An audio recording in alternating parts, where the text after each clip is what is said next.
Fox Sports. We are the Fourth. We are Ohio. Pitching. That's the name of the game, and when the Indians and Rays get together, runs are usually tough to come by. Corey Kluber and Matt Moore put on a great duel in Game 1. Carlos Carrasco then continued his Tampa dominance last night, outdueling strikeout machine Drew Smyly. Today's finale matches a pair of former Tribe farmhands. Danny Salazar and Chris Archer will square off next on Sports Time Ohio.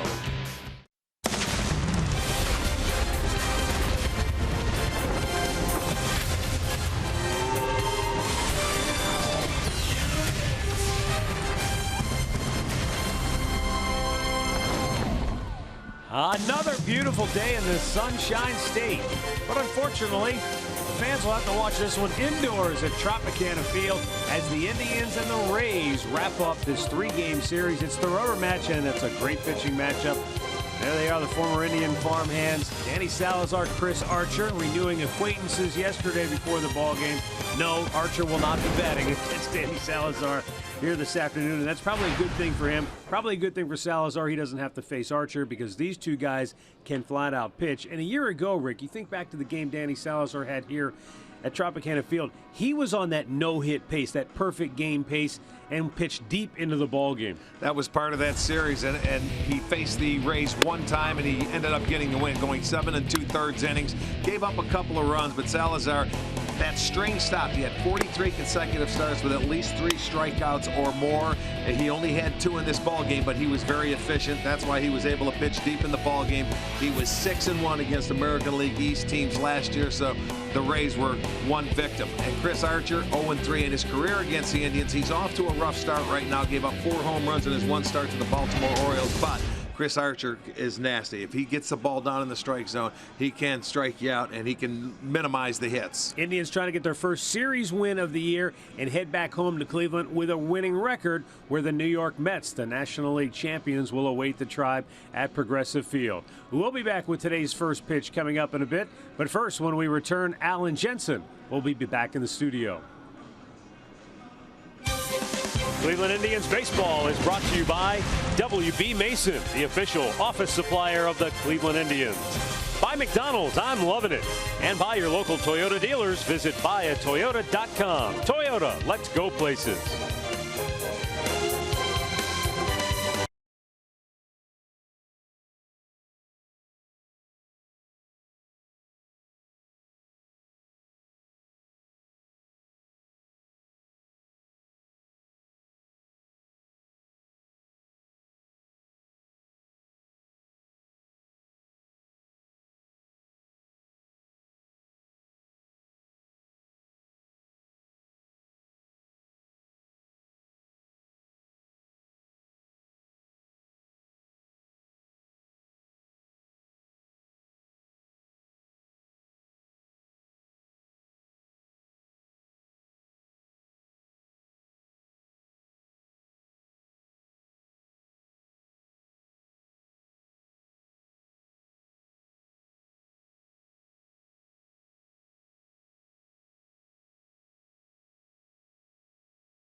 this.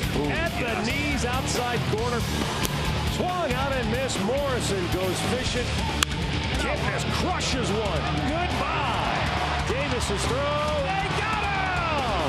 Smashed to first. What a diving stop by Napoli. Swung out and missed. He struck him out with some high heat.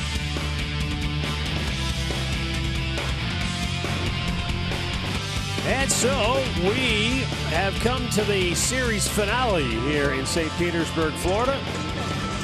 Winner will take 2 out of 3 and move on. Good pitching matchup. With more on that, let's go down to Andre Knott. Well, with Chris Archer and Danny Salazar on the mound, they both were together back in 2006 in instructional league ball for the Indians.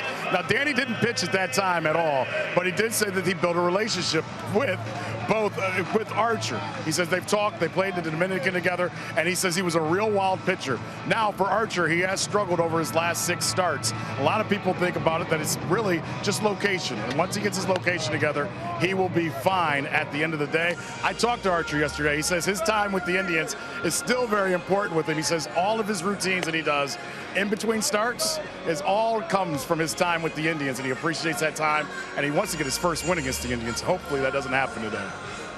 All right, thanks a lot, Andre. Good job ducking the chunks of bubble gum fired your way. Chris Archer on the hill getting loose for Tampa. Here's the starting lineup he will face today for Terry Francona's ball club, brought to you by Progressive Insurance. Rajai Davis once again leading it off. Jason Kipnis, Francisco Lindor. Mike Napoli will DH today and hit cleanup. Carlos Santana's at first base hitting 5th. Then it's Jose Ramirez. Marlon Byrd, Tyler Naquin getting the start. He'll bat 8th. And Roberto Perez, his first action of the year, batting 9th. And our Northern Ohio Hyundai starting pitcher for today is Chris Archer, 27 years old. He's off to a slow start. He's only pitched 5 innings in each of his starts, but his last one in Baltimore gave up 10 hits. 4 of those hits were home runs, so he left that ball game in a hurry. So Archer is 0-3 in his career against his former club, the Cleveland Indians. So we'll see what he has to offer today.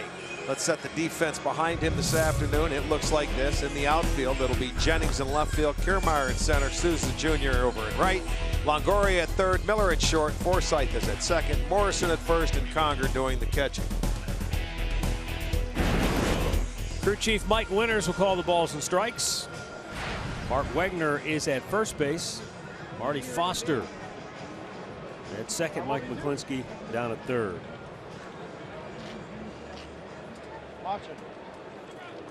We are ready to go now as Rajai Davis steps in. And Chris Archer's first pitch is a fastball in there for strike 1.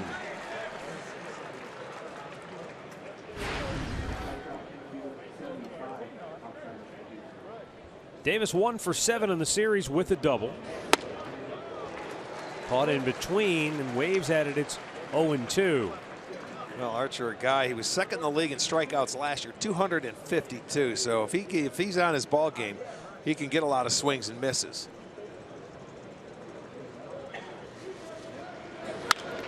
Davis fouls that off to the right. I saw a little video from his last start. It seemed like he was up in the strike zone a lot. Hence the 4 home runs, but on the year, 17 strikeouts and 5 walks. Right back up the middle. Nice piece of hitting by Davis. Archer's glove came off in the process. I don't think he threw his glove at it. And Davis is aboard with a leadoff single. Yeah, it looks like he catches a little slider out over the plate. Not a bad pitch. Davis did a nice job. And watch Archer go up and try and get that ball, and the glove falls off his hand. So pretty good job of hitting right there by Rajai. Picks up his 4th hit of the year. Davis has a stolen base. He's been caught once. And now Kipnis stands in against Archer. Archer's specific game plan coming into today's start was to, quote, fill up the strike zone. His manager, Kevin Cash, said that, you know, against Baltimore and against Toronto, those hitters, he said, were particularly patient. They weren't chasing his slider. So he said he needs to really establish his fastball, get ahead more, and that'll open up the opportunity to get hitters to chase after the slider. Well, and right there, Davis hit the slider for a base hit, did a pretty good job of staying on it.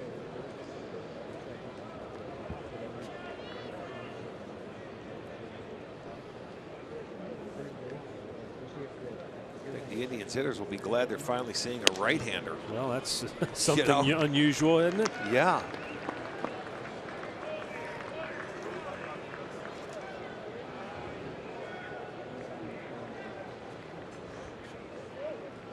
Season began with left-hander David Price, then they got Clay Buchholz, but then all lefties in Chicago. Davis takes off, the throw not in time, keeps the foot on the bag, and Davis has his second steal.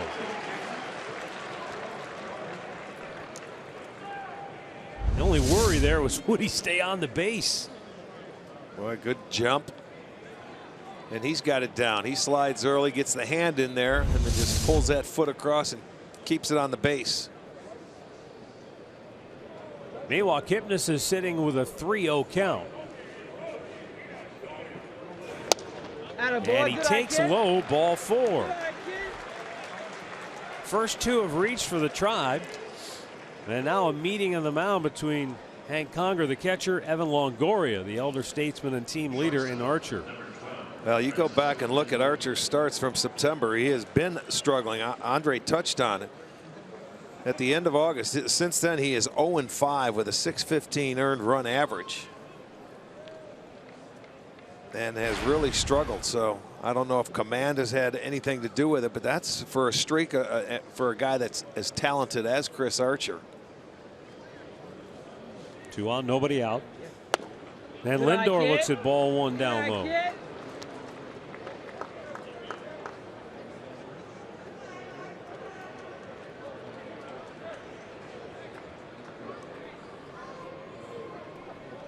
Indians trying to get to Archer early here. And that pitch does leak over the plate for a strike, 1-1.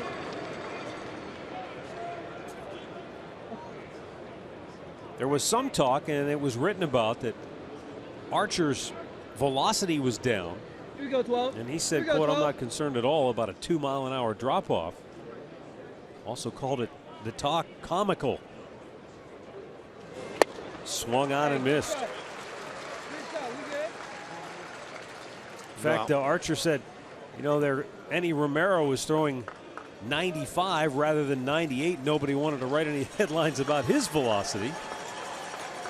Well, when you're the #1 starter and you get beat up, you know, in a couple of starts, of course they're going to look at something and try and figure it out. But if Archer pitches from in front of the count like this, 1-2, that's how you get hitters to expand their strike zone. Good block by Conger. Nicely done. Evens it up at 2-2. He keeps the runners where they're at, and it's still a double play situation. So it goes right into his chest protector, keeps it out in front.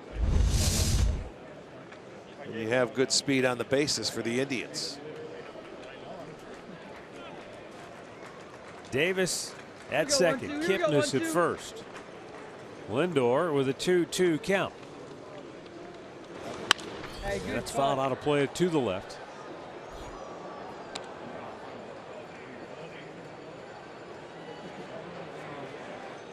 Chris Archer said, "I just have to continue to trust my stuff, because the biggest thing when you have a bad outing is bouncing back and trusting your ability, trusting your stuff." He said, "I've bounced back from tough outings before. It's not a foreign thing." Now the 2-2. And he got him to chase. Strikes him out, 1 away. It's the slider we were talking about.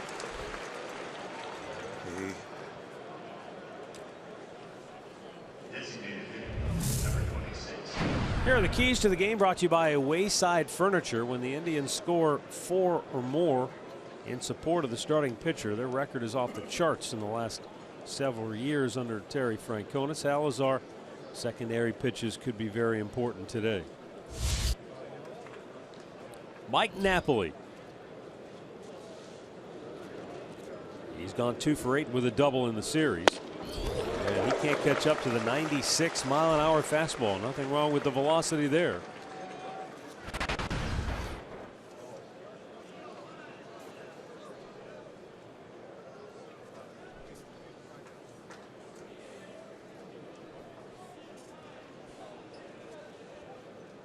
Davis takes off. He's got third base stolen, uncontested. Well, Napoli took he a almost strike. did it in the at-bat for Lindor, and he stopped. But he had him timed beautifully and watched the hop, and he just took off. This time he didn't stop. And behind the plate, Conger didn't even bother. Count now 0-2 on Napoli, though. Knew he did not have a chance.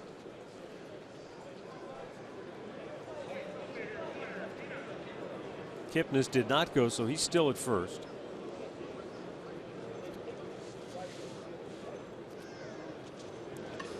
Yeah, that's where, you know, Davis just got his jump, and he went. There was no steal sign on or double steal, and Kipnis can't run because he tried it earlier and stopped. So you know, he's pretty much he's got to wait.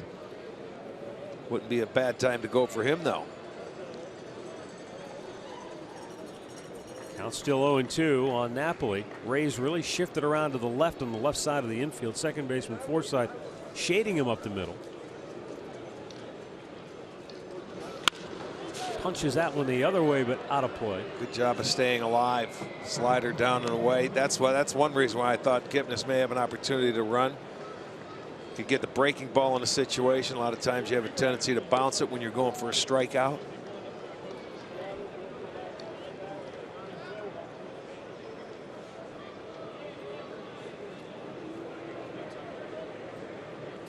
First inning opportunity for Cleveland. First and third, one out.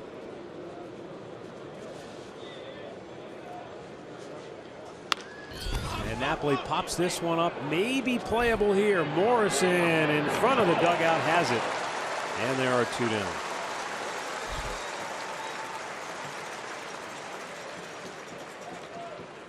So now Archer, opportunity to get out of trouble, and that could be a huge boost for him when you've been struggling and things haven't gone your way. You get into a first inning jam like he was in, 2 on, nobody out. He's able to wriggle off the hook. That could really go a long way to restoring some of that confidence. Carlos Santana, 1 out of 7 in the series with a run batted in. That came yesterday in a sac fly situation.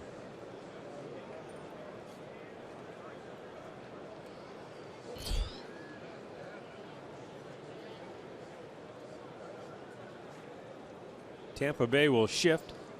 They'll send 3 to the right side of the infield, including the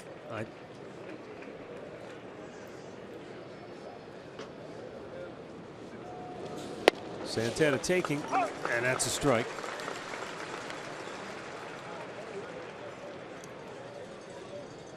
They keep Longoria, the third baseman, on the left side, everybody else to the right.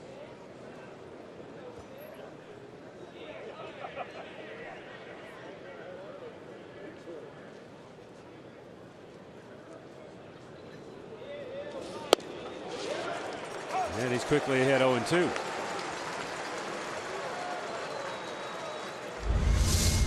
Let's check this pitch out on our Nissan pitch tracker. Slider, backdoor variety, came on the outside corner. So now Santana really has to work hard to stay alive here down in the count 0-2.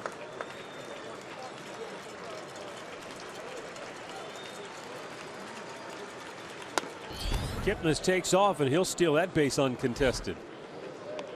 So third steal of the inning for the Indians. 2 in scoring position for Santana. I'll be honest, the Rays looked surprised that Kipnis was running.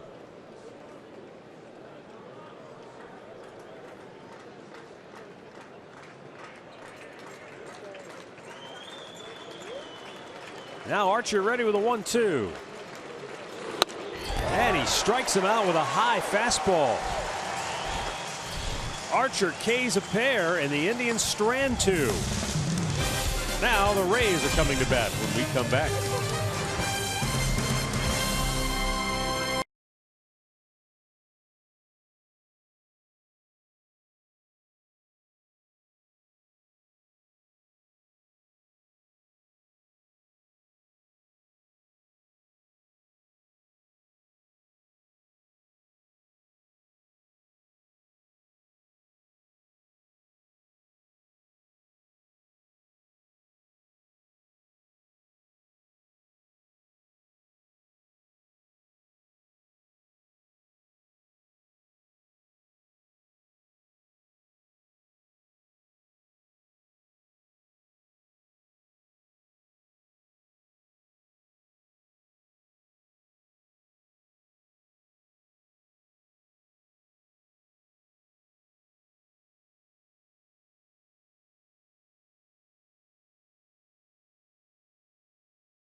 first, and Kevin Cash's starting lineup today will have Logan Forsythe and Logan Morrison. Once again, a 1-2 punch at the top, followed by Evan Longoria. Dickerson, Jennings, and Brad Miller will occupy the middle third. Steven Souza Jr., Kevin Kiermaier, and Hank Conger round it out. And the Northern Ohio Honda starting pitcher, Danny Salazar, 26-year-older, won his first start against the White Sox, went 5 1/3 innings, a couple of hits, 1 run, and had 7 strikeouts in that ball game. He did walk 3.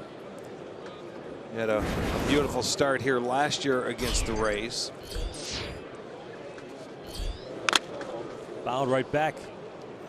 Got a piece of Roberto Perez, his first action of the season, and on the first pitch. Yeah, welcome to the lineup.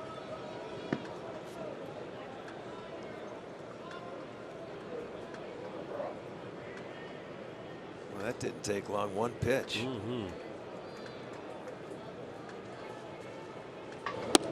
Upstairs with a fastball, 1-1.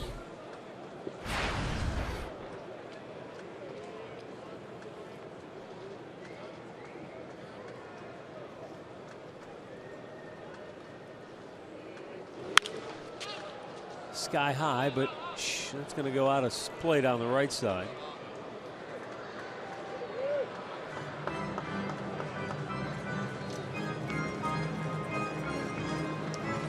Indians 3-3 to start the year. Tampa Bay 3-5.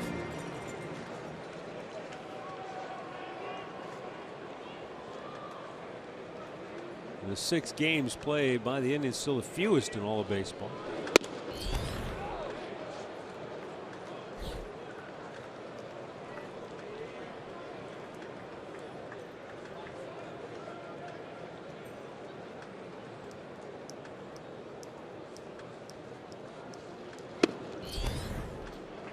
And now a full count.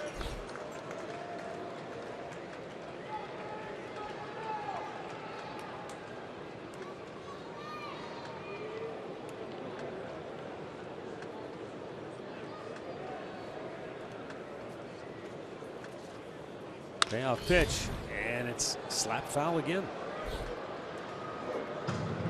Pretty good pitching fouled off there. Down and away, and sometimes it takes Danny a little bit to get his feel for his fastball early in the ball game, trying to command it.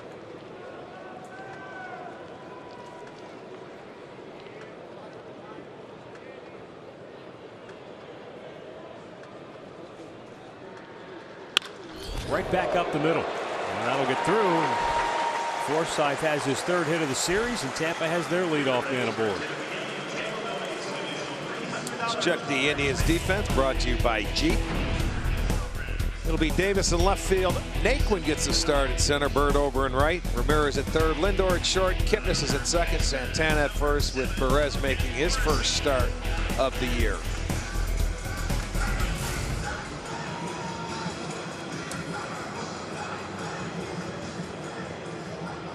Logan Morrison just 2 for 25 to start the year. Will bat with 1 on here in the first.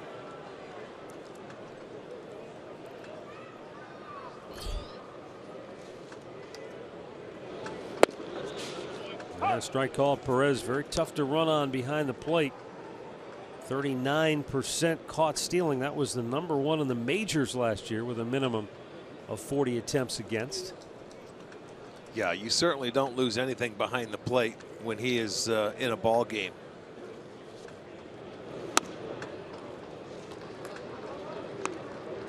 Danny Salazar got off to a fast start last year, won his first 3 starts, went 8-4 in the first half of the campaign, then went 6-6 the rest of the way to finish 14-10. Yeah, Danny made 15 of his starts, or excuse me, 18 of his starts on the road. He was one of the few pitchers that pitched better at home than on the road, because the Tribe pitchers, they did very well. They had a over 500 record on the road last year. Yeah, 7-2, 2.96 ERA at home. 7-8, 3.80 on the road. It's a tough one to figure out why those things happen year to I know. year. Yes, it is. And it changes every year. Morrison swing and a miss, and Salazar strikes him out. Might have got a piece of it, but Perez able to hold on. Yes, he was.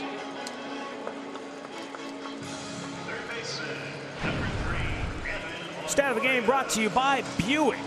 And over the last 2 years, Indians starting pitchers, it's dome sweet home. Yeah, they have dominated. Look at they're hitting 126, and most of the hits, they don't give up any in the first 5 innings. That 4-game series that they had here last year was about as well pitched as you will ever see a series.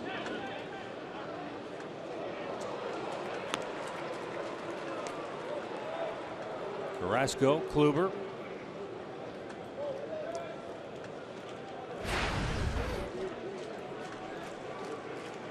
I think he went around on the appeal. Yeah, they did. Strike, the first so base umpired. Yeah, Mark Wagner said he did. So it is an 0-1 count now, 1-1. Longoria, 2 out of 7 in the series with a home run.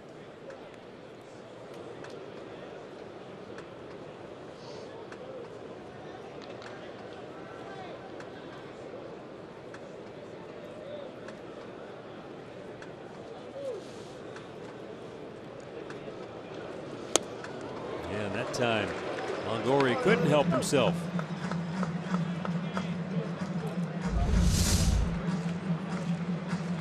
That had that spin. It was a changeup, but it looked like a slider. A lot of them do. One, yeah, that's one that came out of his hand, and it almost looked like a slider, but you could see it was actually his forkball. A slider would have You'd see more the spin on it. Yeah.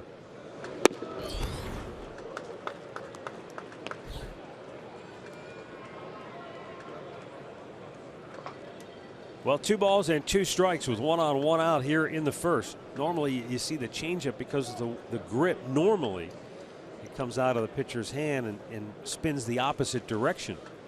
But Salazar has a unique grip for that changeup. Longoria with a long fly ball to center field. Naquin is there, and the rookie center fielder hauls it in for out number 2.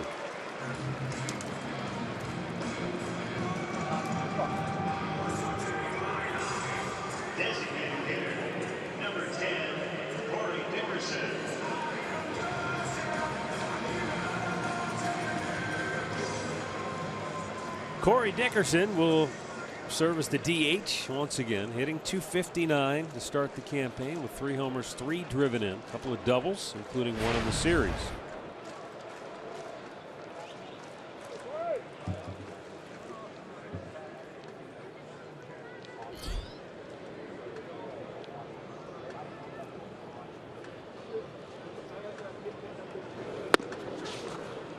Good pitch in for a strike. Had Dickerson backing away from it, but it was right there. The Indians were able to stop the home run streak that the Rays had going at 21 consecutive games going into last year. That streak stopped last night.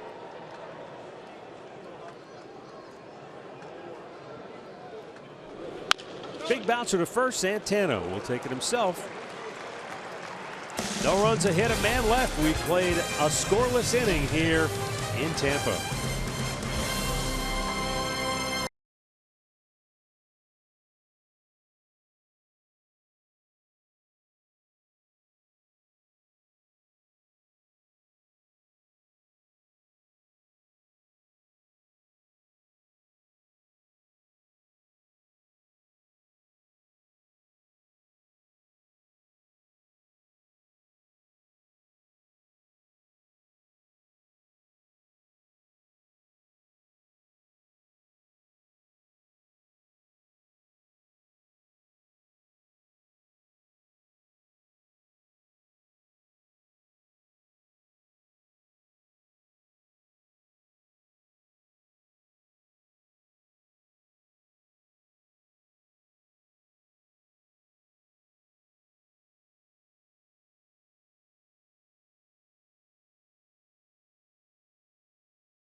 MLB.com @bat app. You can stay connected all season with radio broadcasts, video highlights, stats, news, and more.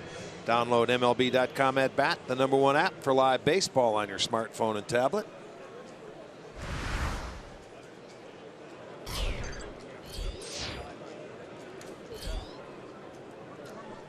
Jose Ramirez will lead it off for the Indians.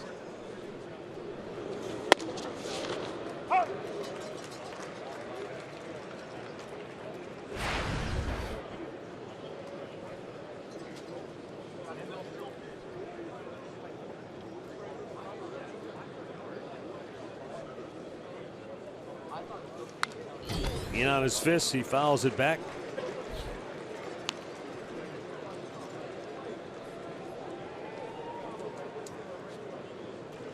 Ramirez off to a good start, batting .313.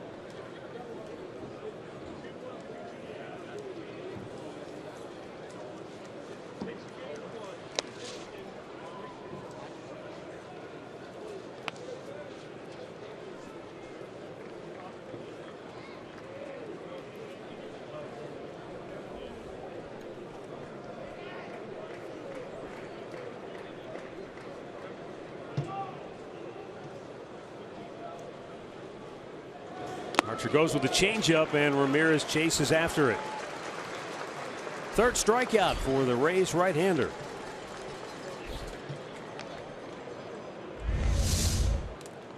Take a look at the changeup, down and away, bounces, gets him to chase after a pitch outside the strike zone. Gets his third strikeout.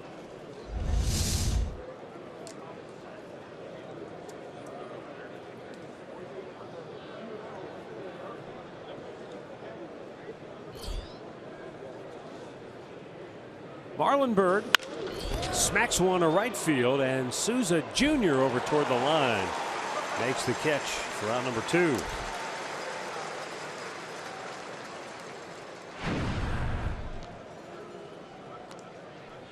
Today's Levin player profile on Chris Archer, drafted by the Indians in the 5th round back in '06. The Indians sent him to Chicago for Mark DeRosa in '08, and then he was traded here to Tampa in a monster trade that included essentially Matt Garza.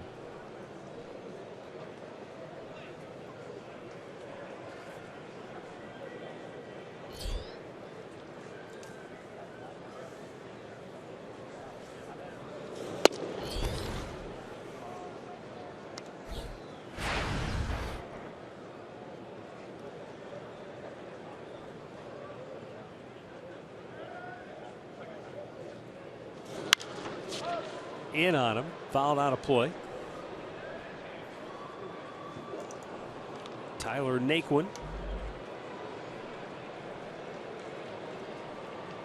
1 out of 4 to start the year. Came in late in the game for defense last night, ended up getting an at bat. Only a second start on the year. And he shoots it into left field for a base hit. So Tyler Naquin will keep the inning alive with a 2-out single here in the 2nd. Stayed on that baseball very well. That fastball off the plate.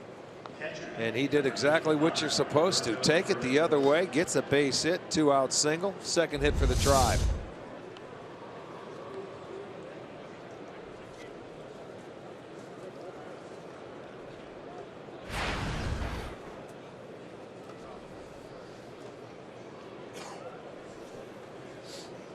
Here is Roberto Perez now. His first at bat of the year.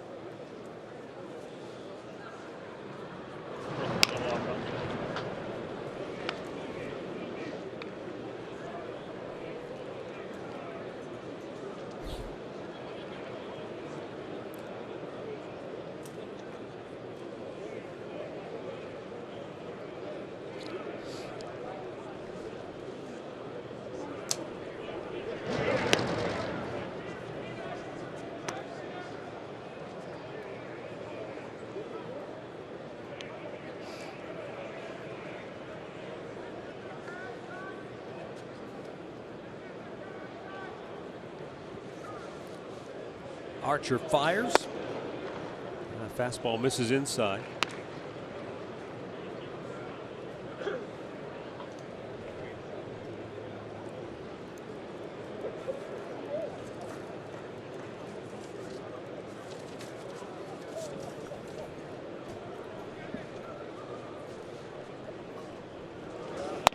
Almost took off to the backstop, and a nice spear by Conger to climb the ladder and grab it.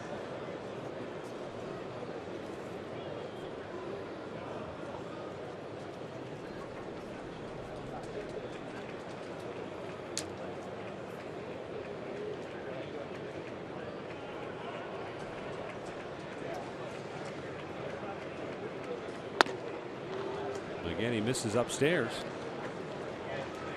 In Archer's first couple of starts, as I mentioned, he only went 5 innings in each start, and his first one he had 107 pitches, his second one 97 pitches. So he's been throwing a lot of pitches and only lasting 5 innings, so he's been all over the place. Oh, borderline pitch called a strike. Roberto thought it was ball 4. Well, that's a gift call. That's high. That's not a strike. That's the 3-0 courtesy call.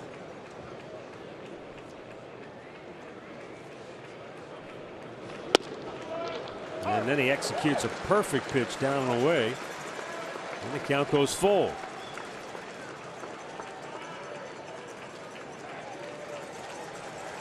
So with 2 down, Tyler Naquin will be off at first base.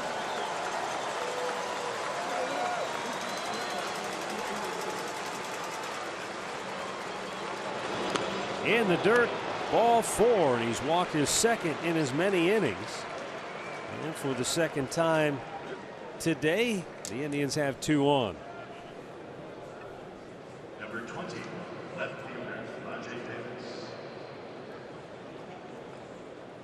We have a couple here, Joyce and Skip McClintock from Jefferson, Ohio, celebrating their 60th anniversary in attendance today to watch the Tribe play.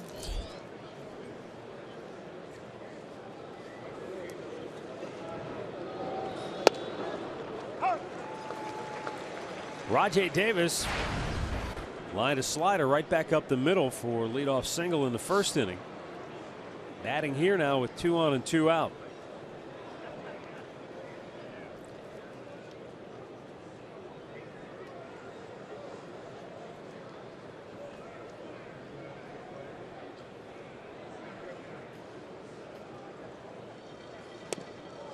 And he goes after it, but comes up empty. 0-2. That seems to be the pitch that he has a feel for better than his fastball, is that slider. Davis got a base hit on a slider the first at bat, but his fastball is all over the place today. Early. This will be pitch number 40 for Archer in 2 innings. And again, a line drive by Davis. This one right at Forsythe, ending the inning. Indians strand 2 more. No score, middle of the second.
Ticket presented by Sports Time Ohio is back. You can grab some friends and catch the game from the corner or the new drink rails out in left field. District tickets only available online at Indians.com/district ticket.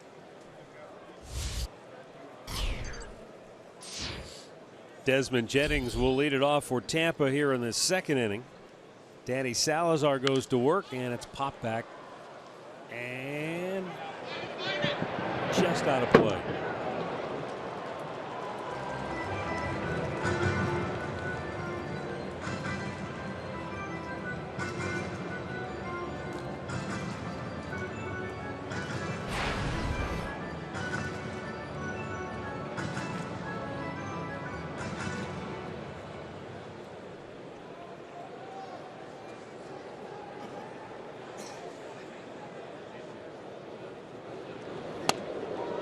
That one got away from him, cut out of the breaking ball.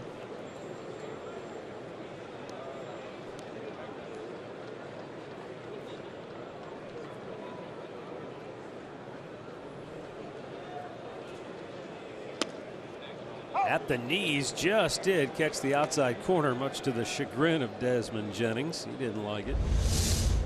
Well, let's take a look at it. That's one you can't hit, so don't swing. But it's called a strike. And he chases that one for strike 3. Second K for Salazar. This will be our Circle K strikeout. Leave it down.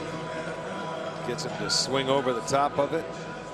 There's the spin on that changeup down. Good, well located out of the zone.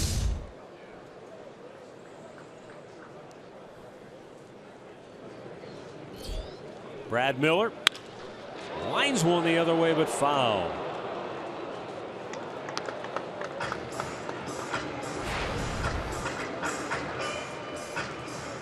Miller just 2 out of 23 to start the year.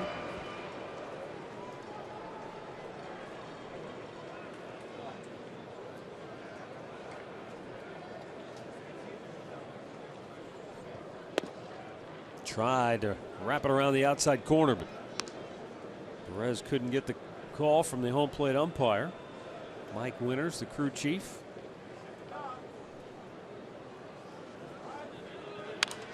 Attacks with the heater, and it's fouled out of play.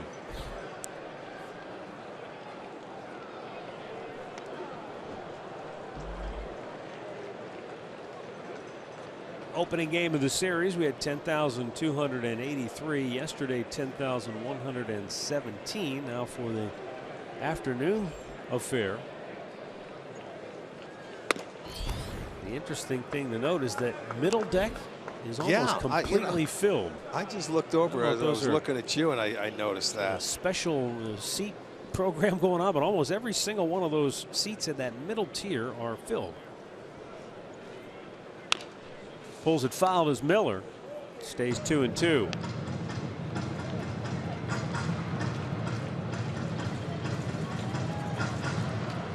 Tampa will host the Chicago White Sox over the weekend. The Indians are going home to take on the New York Mets.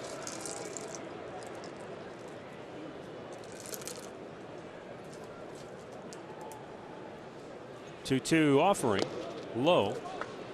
We won't see Tampa again until late June when the Rays come to Cleveland for a 3-game series.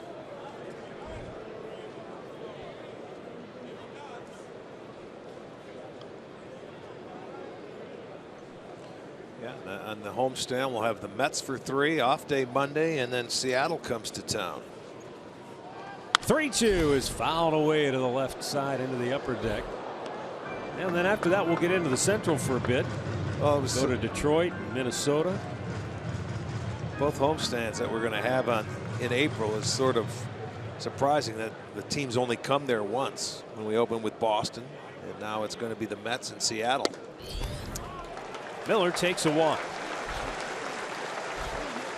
The efficiency with which Salazar pitched in that game against Tampa a year ago is not there today. And the efficiency that Chris Archer was seeking doesn't seem to be there today either. Steven Souza Jr.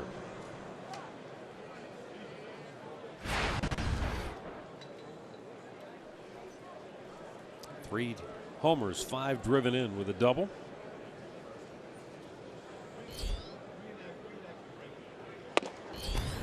And there's a strike call to the outside corner.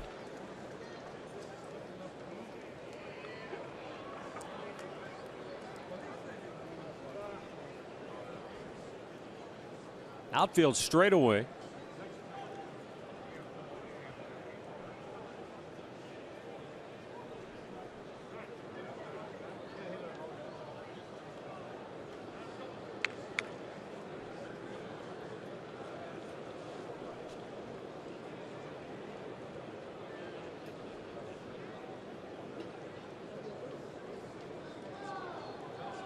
And Salazar taking forever in a day to get the sign from Perez. You know how they like him to work quicker. They want to see that tempo up. It's not up today for him.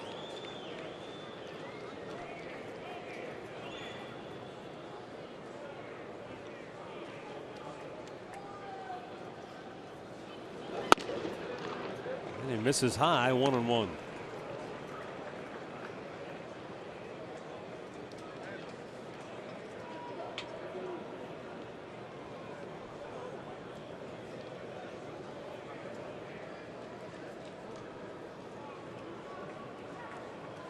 Pace always slows considerably when you have a runner on base, but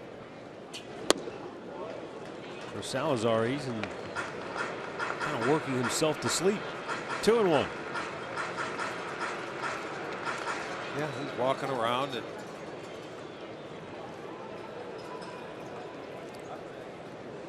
we'll see if maybe Mickey says anything in between innings to keep him moving a little quicker. Get into that rhythm or get a nice tempo. 3-1. Also remember, this is Roberto Perez's first action of the year, so.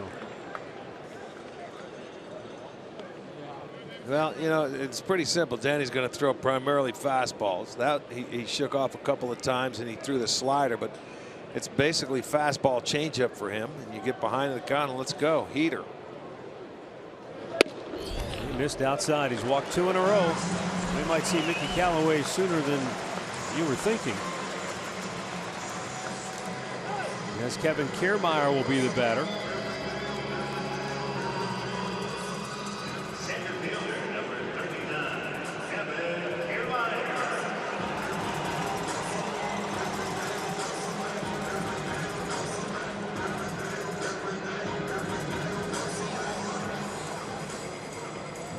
And this is a tough guy to double up here in the batter's box. He can get down the line very well.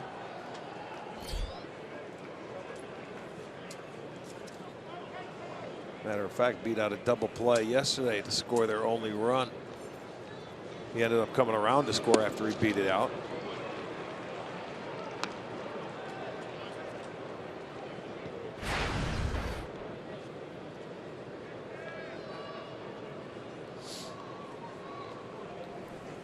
So one thing you want to do with this Rays lineup, you don't want to give them any free base runners. They have to work their way on. They have a tough time hitting. Only hitting .216 as a team. And in the first 2 games, we've documented, you know, how they get outscored in the first 6 innings of a ball game.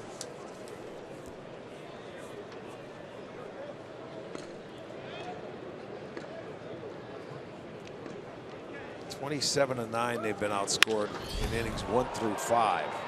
Lazy pop to left. Davis makes the catch, and the runners hold. 2 down. Arquilla in the driver's seat shows you that when the Indians score 4 or more runs of support for the starting pitcher, in other words 4 runs when he's in the game, for those of you who don't know what that means, they're 149-15 and they've won 38 in a row. That goes back to since Terry Francona took over as manager.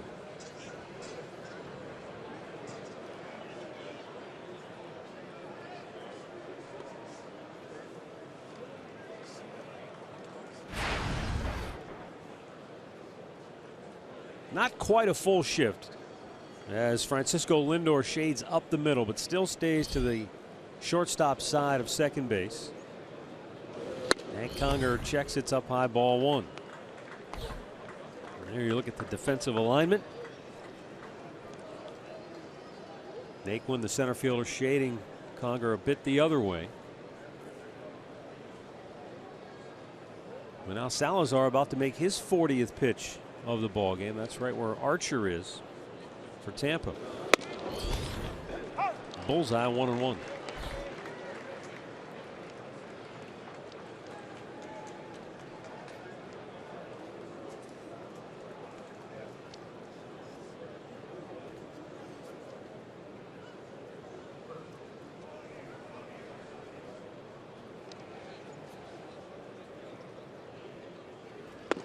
Oh boy, did he take something off, and Conger was way out in front of it, 1-2. Yeah, cheating for that fastball. Boy, out of the hand, it must have looked like that fastball, like he was going to get on it, and the next thing you know, he's way out in front of it. Yeah, you can see how that change of pace, that hitter gets geared up for that mid-90s fastball. You know, you have to start a little bit earlier, and that's an excellent pitch. 2 on, 2 out, 1-2 pitch. Wow, 97 at the knees, but no call. And it's 2-2. Well, you know what? He was rocking to sit away. That ball was a strike. He didn't get it called because he was looking on the outside part of the play, but you can't make a better pitch than he did right there, and did not get the call. There's the 2-2. Smack to right center. And a sliding backhanded catch by Marlon Byrd. Saves a couple of runs and ends the inning. Well, Marlon Byrd showing he hasn't lost a step in the outfield as he runs it down, and the inning is over.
All around after that fine catch he made to end the bottom of the second inning.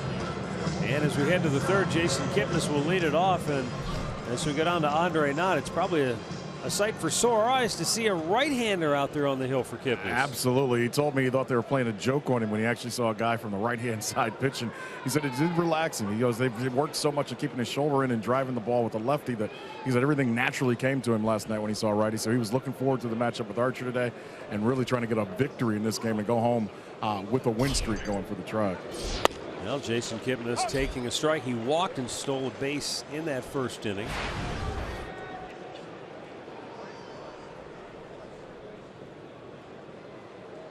Here in the early going, both Danny Salazar and Chris Archer are searching for it. Now, they haven't given up a run because their stuff is so good that they can still work out at jams, but neither one of them has really gotten into a good rhythm yet. Well, the Indians have had at least 2 guys on base in the first 2 innings, and he's had to throw a lot of pitches to get out of it. Bird just made a nice defensive play after we thought Salazar had him struck out, so it was a good play to save right there. That would have hurt. Pulls that breaking ball on the ground on the right side. Forsythe throws him out. 1 down. Bird, you know, that's a big play for the Indians and Salazar. He gives him that fastball away. And he got an extra strike in that at bat, but that fine play gets him out of the inning. Left a couple stranded.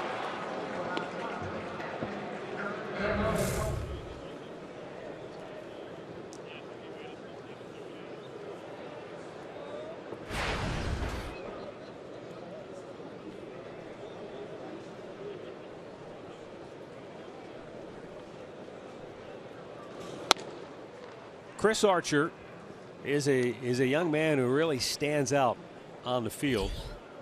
And the one thing you notice is the hair. He's got the big hair that sticks out from the cap. In fact, it was his teammate Kurt Casale, the other catcher on the Rays, as Lindor bangs a base hit back through the middle, who convinced him you might want to go up a size in hats, because he said before every time he'd throw a pitch his hat was falling off because he couldn't keep it underneath all that hair in there. So he went up a size in hats, and that's worked out better. But all of his teammates, they love to chime in when they're asked about Archer's hair, and they, some admire it, some don't care for it. But Jake Odorizzi, one of his newer teammates, said, "I think he looks like a younger Don King." I thought that was hysterical.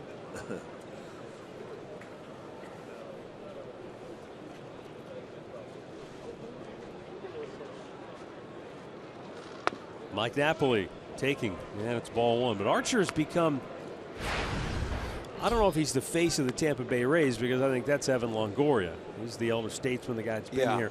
But Chris Archer is quickly becoming a face for baseball. I mean, Major League Baseball is using him in a number of promotional vehicles. And Rob Manfred, the commissioner of baseball, recently told the Tampa Bay Times, look, from our perspective, Chris is sort of the ideal major league player. He's articulate, he's inquisitive, he's community minded, loves the game. You can't ask for a better package than that. And he's the ace of this pitching staff here as far as starters go. And it was James Shields who was here for a long time, and he passed it along to David Price, and then Price passed it along to this young man. And he's a good kid. He works hard, he wants to be the best, and he's good for baseball.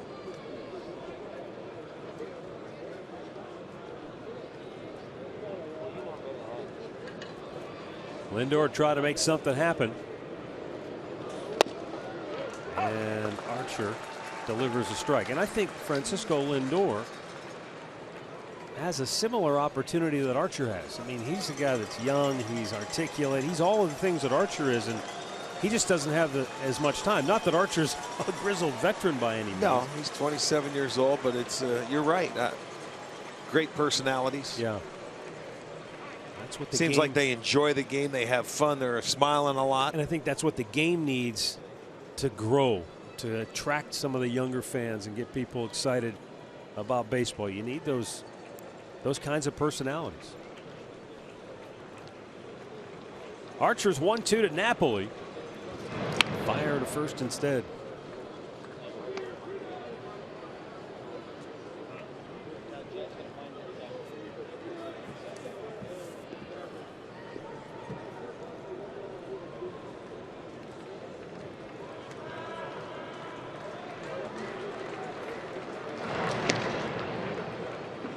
Keeping a close eye on Lindor. Well, on a 1-2 count, maybe they'd want to throw over because it's usually called from the bench, and sometimes that happens when you know you're going to throw a breaking ball. So maybe it would be a good time for Lindor to take off. That breaking ball down, or does he want to come in?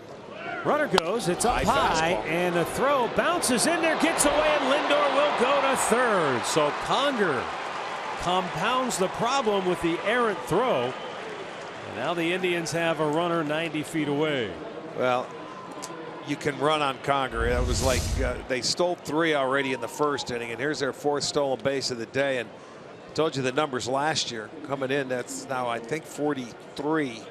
consecutive steals off Hank Conger. And of course you say Hank Conger, it's a pitcher that you steal off of, but that throw into center field allows Lindor to get over to third base, and the infield comes in now. Napoli fouled out to the catcher's first time up, takes it off the dish, and now a full count with Carlos Santana waiting on deck.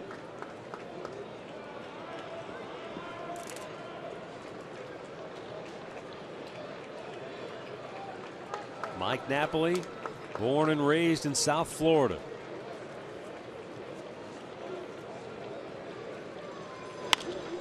Popped out of play.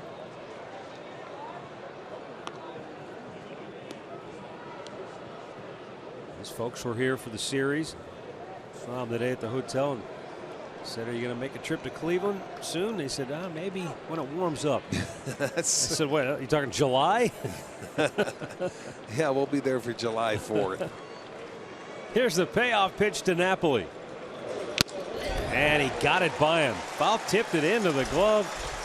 And there are two down. Fourth strikeout for Archer. Gets him with a fastball. You can see that ball away, and it was a little bit above the belt, and Napoli couldn't catch up to it. That cutter, or just maybe an unintentional cutter? It might have had a little run to it. Looked like it had some good movement. Yeah. Not the straight four-seamer that you see sometimes. Well, here's Carlos Santana with the infield back. 3 shift to the right side. He hits one to the left of the pitcher. It's going to be a double because there's nobody over there.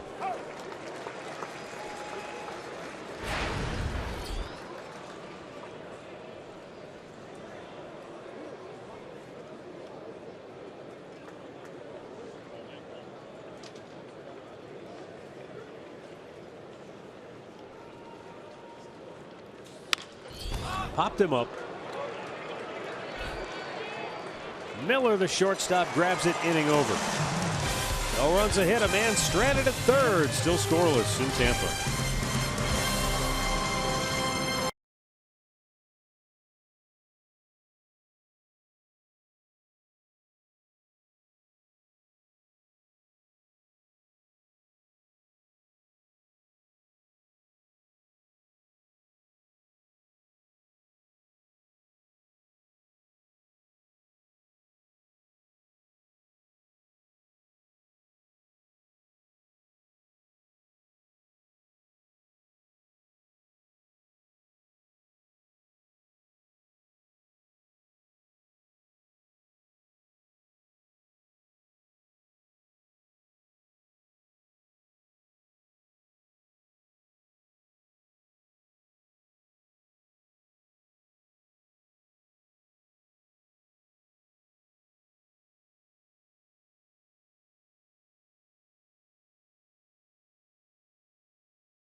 Later in the game, more Miller time.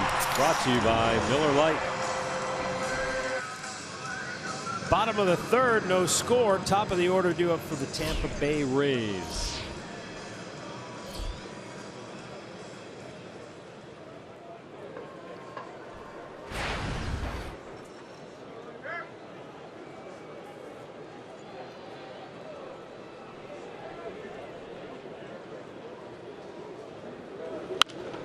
Out of play.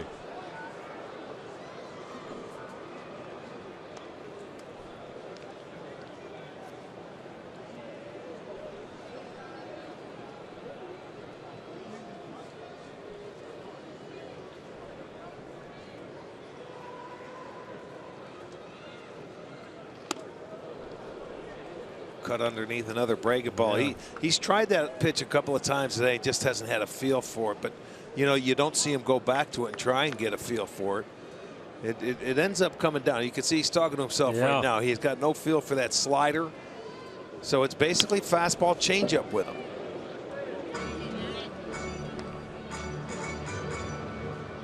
I mean, and in spring training, I thought he would work on a curveball, other than having that slider as well. But you don't see it too much in a ball game. Swung on and missed. It's 2-2. We also noted in spring training, and even to a degree a year ago, Danny might kind of bob and weave his way through a couple innings, and then all of a sudden he'll find it. He'll find that groove and lock in. And he can motor through the lineup a couple of times. Well, he Strike three called. Third strikeout of the afternoon. Number 7, first baseman Logan Morrison. Well, there it is. That pitch up and away.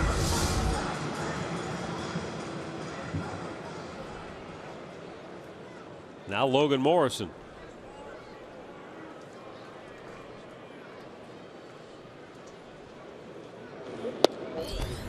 Low with a fastball.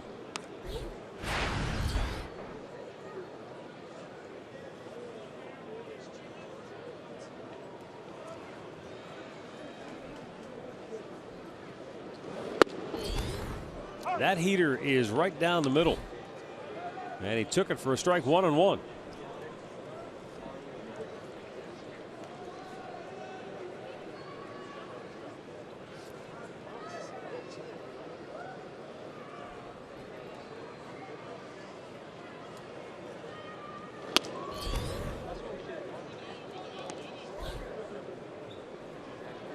Two balls and a strike.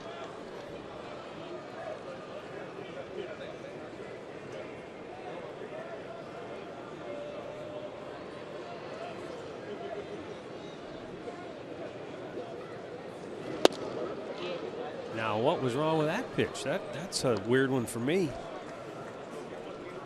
I know it's an off-speed pitch. It's not the fastball. Let's take a look. You know what? He's not calling anything down in the zone. It's a strike. Those pitches are better than the one he just rang up Forsythe with. That was, you know, up and out over the plate. He's not calling a low strike. Golfs this one sky high right center. And Naquin, the center fielder, gets there to make the grab. Time for a studio update. Here's Al Pawlowski. Number 3, third baseman Evan Longoria.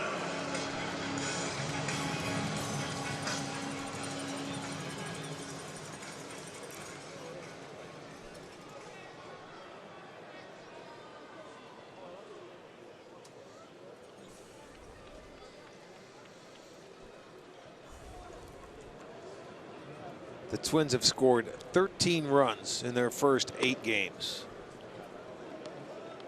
Now, that's probably one reason why they don't have a win yet. They have struggled offensively.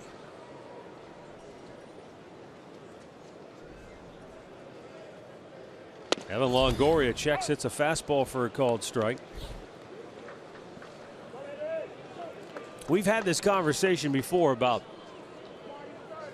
early in the season, people tend to put more emphasis on what happens in the first week or two of a baseball season. Same thing happens in July or August. It's not that you don't notice, but not as big a deal is made over a 6-game, 5-game losing streak. But, you know, if you're Minnesota sitting there at 0-8, it's a little bit different than Atlanta being 0-8. Atlanta, I think people recognize they're rebuilding. They're trying to put it back together. Minnesota, I think a lot of people, myself included, were expecting bigger things from the Twins this year.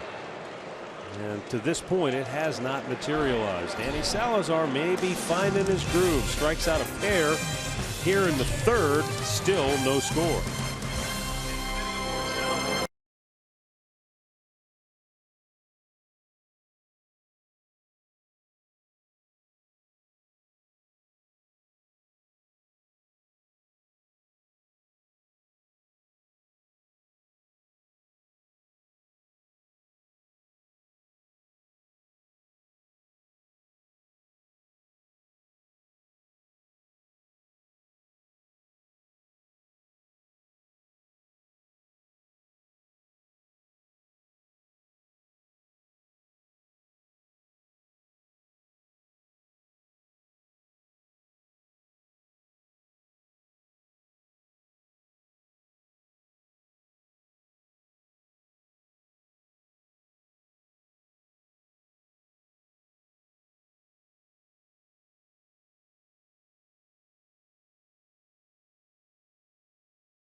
It's still available and include 8 different plans. When you buy a prorated 20-game plan, you'll get up to 12 games for free. Just go to Indians.com. Jose Ramirez will lead off the 4th for Cleveland. And speaking of tickets, the Indians announcing today that the rained out game against the Red Sox back in Cleveland will be made up on August the 15th. It'll be a 1 o'clock game between the Indians and Red Sox. It's in the middle of a homestand for the Indians.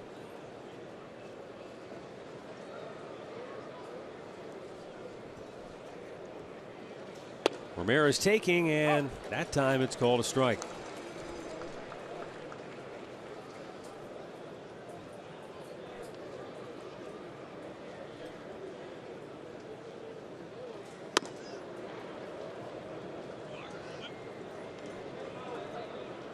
Three and one.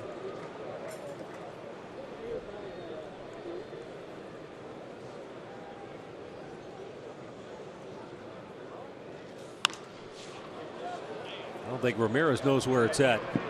It's over toward the Tampa dugout and out of play. Jose swung at that pitch, and by the time he got done with his follow through, he was all spun around.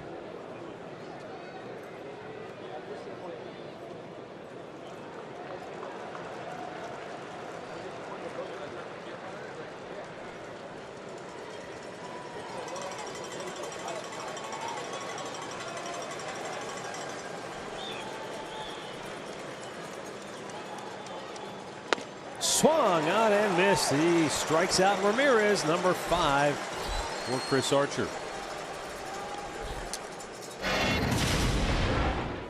Today's injury report brought to you by the attorneys at Elk & Elk.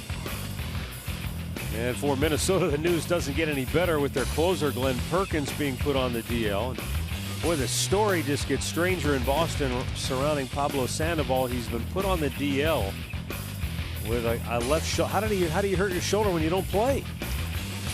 Yeah, good question.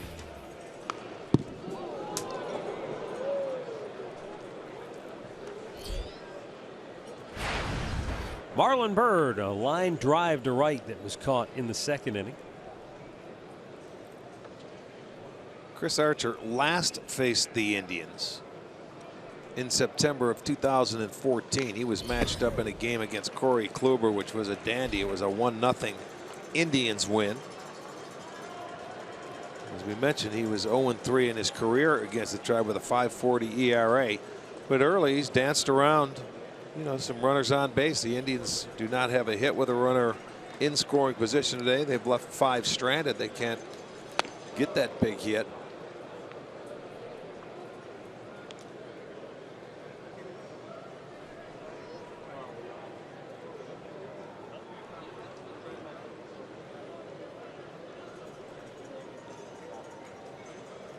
Archer wears the stirrups, the high socks.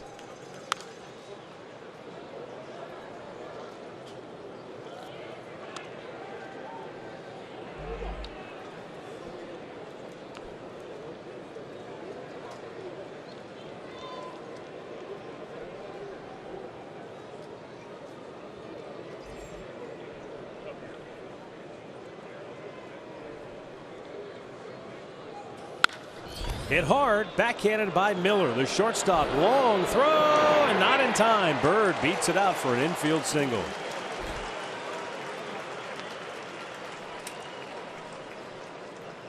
Well, had to go to his backhand side, and by the time he can plant and throw, Byrd is going to get down the line and beat it out. So not a way to hustle and beat that ball out. Morrison did pick it. You can see Byrd has the foot on the base, and then here comes the baseball. A 1-hop throw. So that's going to be an infield single, the 4th hit for the Tribe. They have a hit in every inning. And they have first 2 innings they had at least 2 men on. Only 1 last inning. But runners in scoring position every inning so far. Yes, indeed. Now Tyler Naquin, who shot a single between 3rd and short his first time up.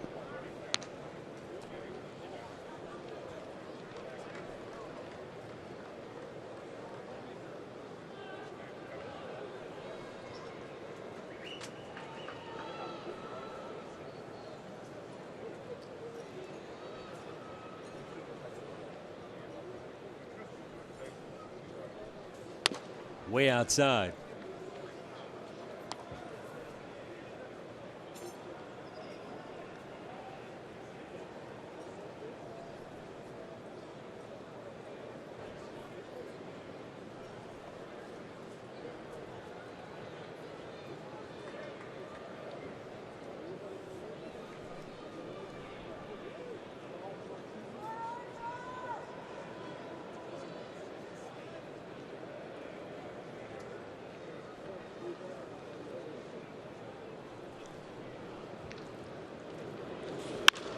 Naquin shoots that out of play.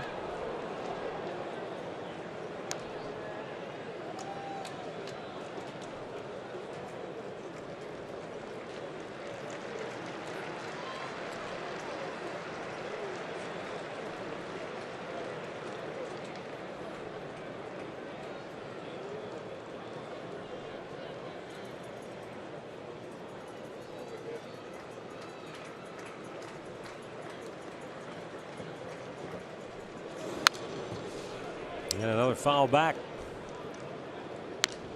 as Tyler Naquin tries to solve Chris Archer for the second time today.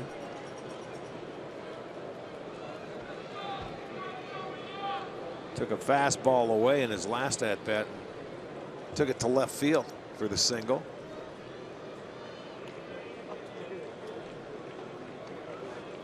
Want to try and go inside here. Up and away, almost to the backstop. 2-2.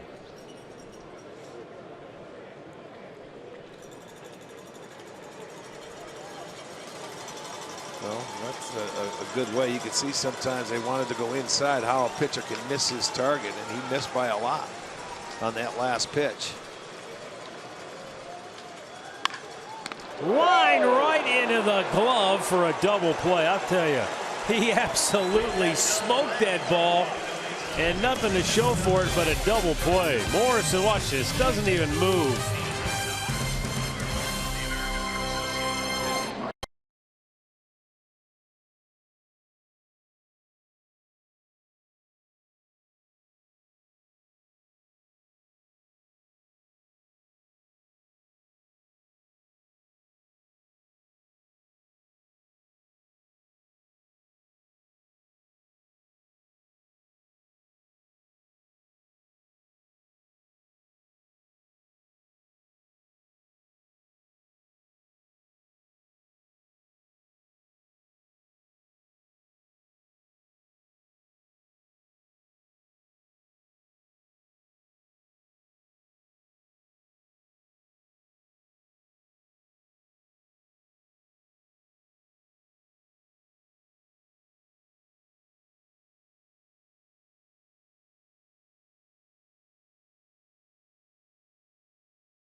To Andre Nadu has news of a different type of Rays mascot, one that the Indians weren't beating up on. No, we wouldn't beat up on this one. But, you know, when you come to a ballpark, especially here, you never know what you're going to see, right?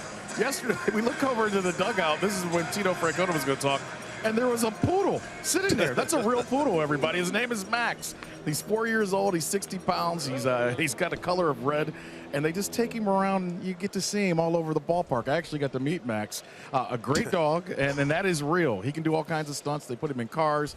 So, Matty, I know you don't like to go out to right center there to see the Rays. Should I bring Max up to see you, maybe? Anytime. He can take over. I'll take a few innings off. He was teaching Andre how to drive the cart. Dog's unbelievable.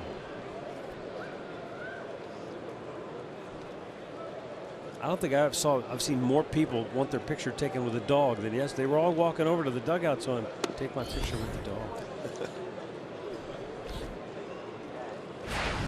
Corey Dickerson ground out his only time up.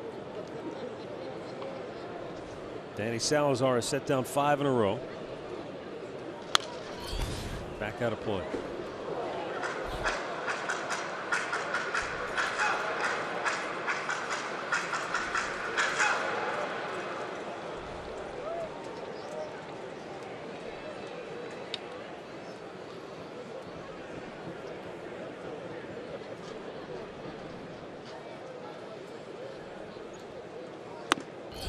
Fastball outside.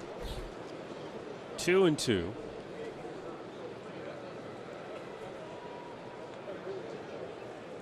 Scoreless game here in the home half of the 4th. Indians have 4 hits. Tampa just 1. That was the leadoff single by Logan Forsythe to start the game. And another borderline pitch. It's like I'm not trying to pick on Mike Winters, but he seems to be having one of those days where it's flip a coin sometimes back there. Now there was another breaking ball he's trying to get a feel for, but that one was up and out over the plate.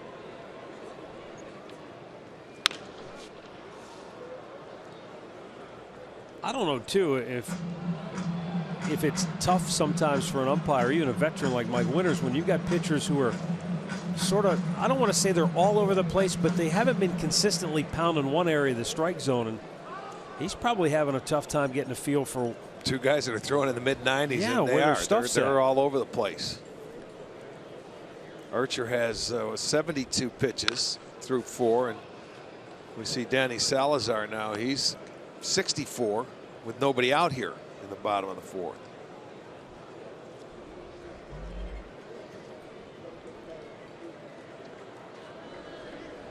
I think Carrasco had like 60 pitches going into the 6th inning last night. Oh yeah. He was very efficient. You know, when you watch a guy pitch a game like that, anything else looks, you know, guys that are all over the place. He had what, 13 pitch innings? He had about 4 or 5 of them. Well, in last night, Carlos had 1 walk in 8 innings, and Danny's already walked 3 here today. So different story. Yeah, Carlos very efficient last night. Just some excellent stuff. Last 2 starts in this building have been about as good as you can do. That's our great clip of the game from last night. Carrasco 3 times out here at the Trop, unbeaten.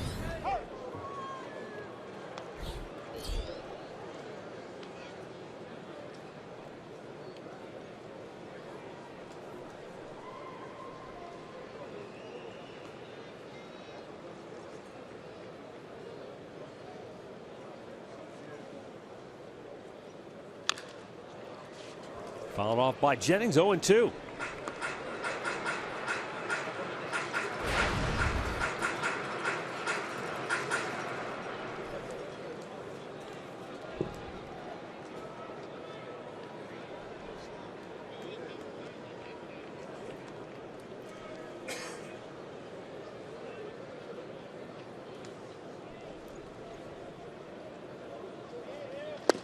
And strike 3 called. Jennings out looking for the 5th strikeout of the day for Danny Salazar. Good fastball by Danny. Boom, right on the outside corner. Tough pitch to handle. You can see it. It's just that angle of where it goes, and it's a perfect pitch right on the outside edge. That's where you want to live at if you can. Now Brad Miller walked his only time up today.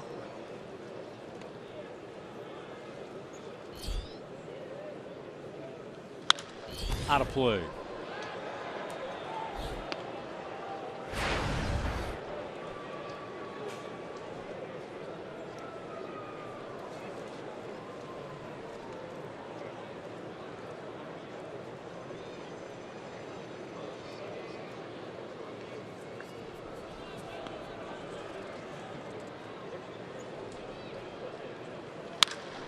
To center field, Naquin will make the catch, and there are 2 down.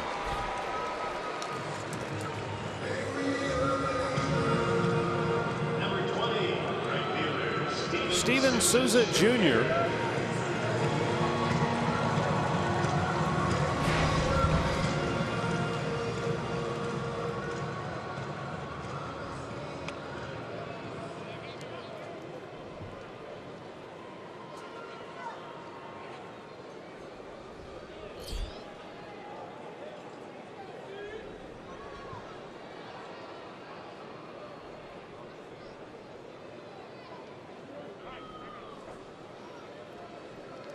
Souza Jr. came to the Tampa Bay Rays a couple of years ago, and it was a very complicated 3-team trade between the Padres, the Rays, and the Nationals.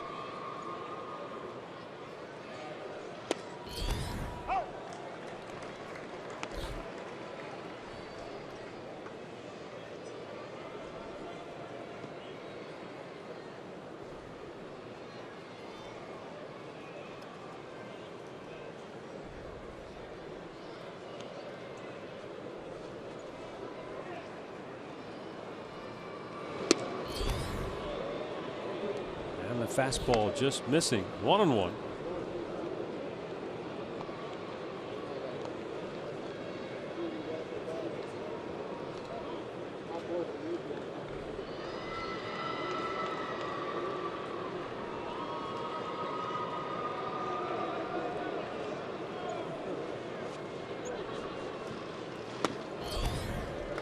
Two balls and a strike.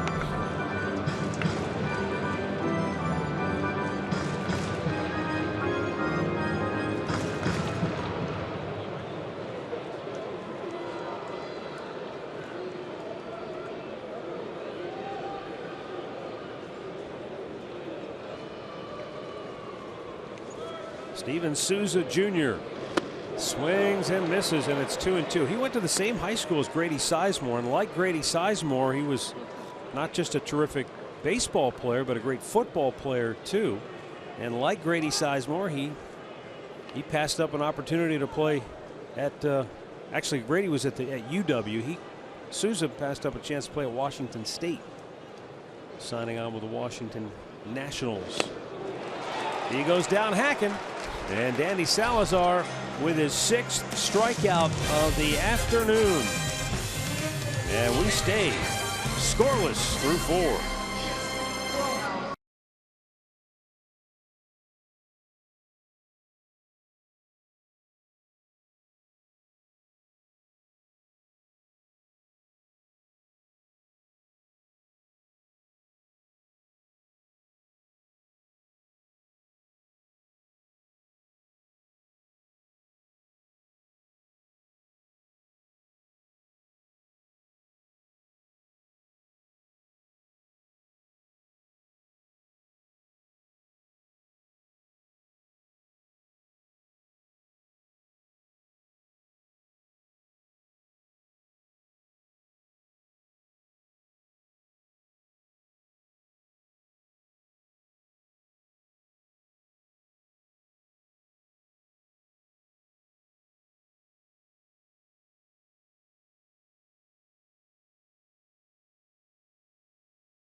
Baseball is brought to you by Levin Furniture. For the best deals on furniture and mattresses, shop Levin.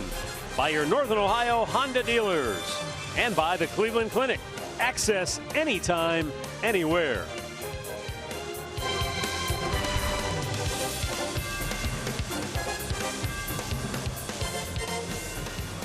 No score, 5th inning. Roberto Perez, number 9 hitter, going to lead it off. Then it's Rajay Davis and Jason Kipnis.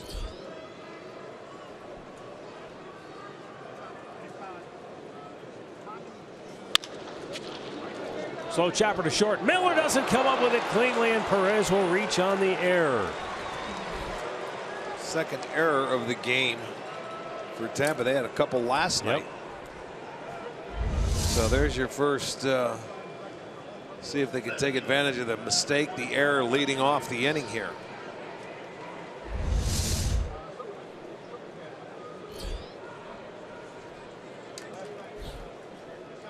Now Kevin Cash can't like that. You don't want to give extra opportunities in a tight game like this one.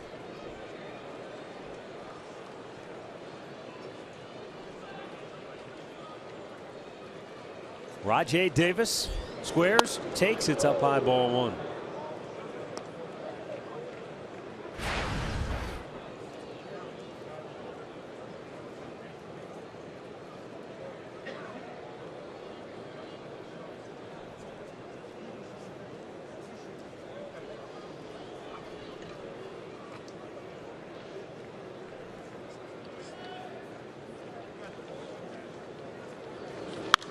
High pop, foul, and into the catwalk, off the catwalk, ricochet, and into the upper deck. We've seen our share, at least 3 that have been up, if not 4, in that catwalk in this series.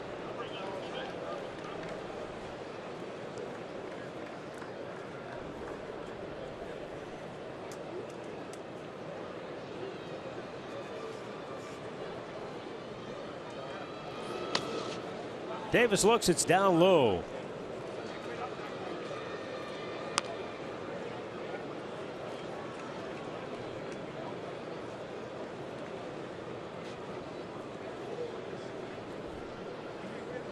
Rajai lined a single into center field his first time up, then stole a couple of bases but was stranded at third. And the last time up with 2 on and 2 out, he hit a line drive, but the second baseman Forsythe snagged it to end the inning.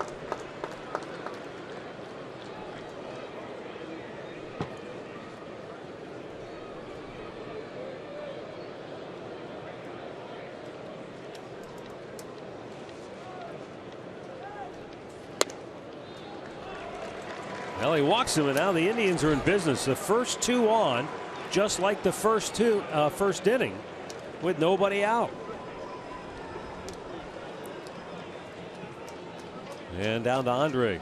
You know, last night, Rick, you mentioned this when it happened during the game, but when Davis hit that double, and it didn't go much further than outside of outside of shortstop. I talked to Terry Francona this morning. He says, I want to take a tape of that and I'm going to send it to our minor leagues.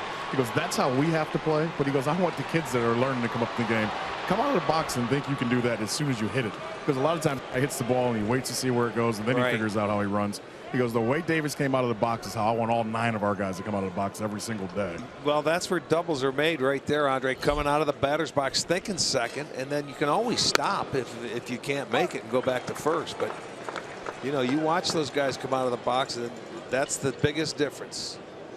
You do that every time, it becomes habit. And it's fun to see. Nowadays, when you see guys busting it down the line and come out of the box, it's a rarity. Kipnis cuts and misses at a pitch on the outside corner, and it's quickly 0-2.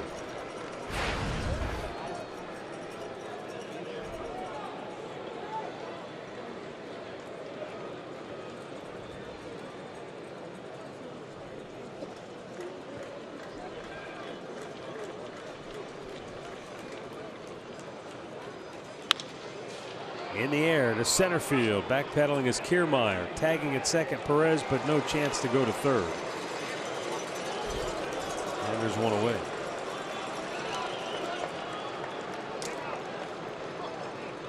I wonder too sometimes, this is what I've always wondered about that observation that Tito made about Rajai Davis. He's fast. He's one of the fastest guys on the team, if not the fastest guy. So when he busted out of the box, he's fast because he is. But if a slow guy runs as hard as he possibly can, do you notice that he's really busting it, or are you just saying he's got to run harder because he's not fast? No, you know the speed of everybody. You could, you take advantage. You don't have to be fast to be a good base runner. You take what you can get. You always say Grady Sizemore wasn't a blazer, but he ran hard. Yeah, yes. Base running is all knowing, outfield, what you can do, situations. You can be a very good base runner and not be a fast runner. But if you do it consistently or almost every time you're out there, you don't take for granted. Watch Bird. He's not a fast runner, but he's out of the box and he knows he's got to put his head down, get through the base. You get an infield hit. To me, that's all you're asking right there. Last night, what did we have? Lindor beat out a double play ball. Right. Boom. He stayed alive, ended up scoring. So it's little things that you have to do it consistently. You just can't do it one day and not feel good a day and not do it. You got to give it your all the time. And at least so try. many plays are bang, bang. It's the time you don't. Yeah, right. It's the one time you go, oh, I'm not going to get a hit. You take a couple of slow, and then you have to try to pick it up. They boot it or something, done. and you look, you look silly. Yep. So I'm saying if you can do it consistently, it just becomes a habit, and a good habit to get into. Like I said, on a bad day, if you go 0 for 4 and you hit, let's say, 4 ground balls, you have to run hard to first base 4 times. That's it. It's not asking a lot. And then go play great defense if you don't get any hits. 90 feet. Run hard 90 feet. That's right. Lindor takes down and in.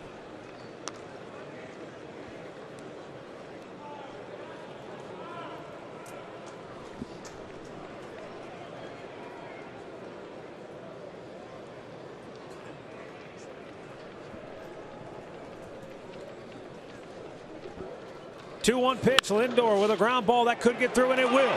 Around third, Roberto Perez going to be waved home. Sarbo trying to bring him in. Sousa's throw way offline. It goes to the backstop. Lindor goes to second base. Davis down at third. Well, they finally get a base hit with a runner in scoring position. So they take advantage of the error that led off the inning. Lindor gets a breaking ball, hits it into right field. He'll go to second on their third error of the ball game because the throw is wide of home plate. So the Indians on the board. 1-0 game. And it looked like Conger, he wanted to try and make the tag, and he didn't even have the ball. You got to catch the ball first. And Archer has to run back, and he's trying to get back there into position. Just got there a little late to stand behind, but that allowed Lindor to go to second base. Jim Hickey, the pitching coach, out to talk with Archer. This inning started with an error by Brad Miller, and then the walk to Davis, and after Kipnis flied out, Lindor delivers the RBI single. 1-0 Cleveland, but boy, the way this game has gone, you want to try to add as many as you can.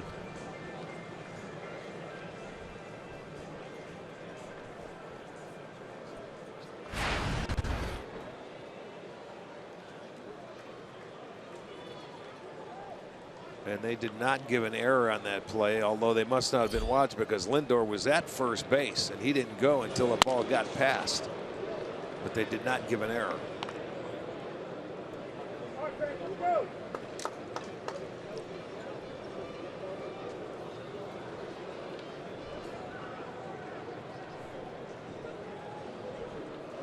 Now, Mike Napoli has had opportunities every time at bat to get a runner home from third or in scoring position.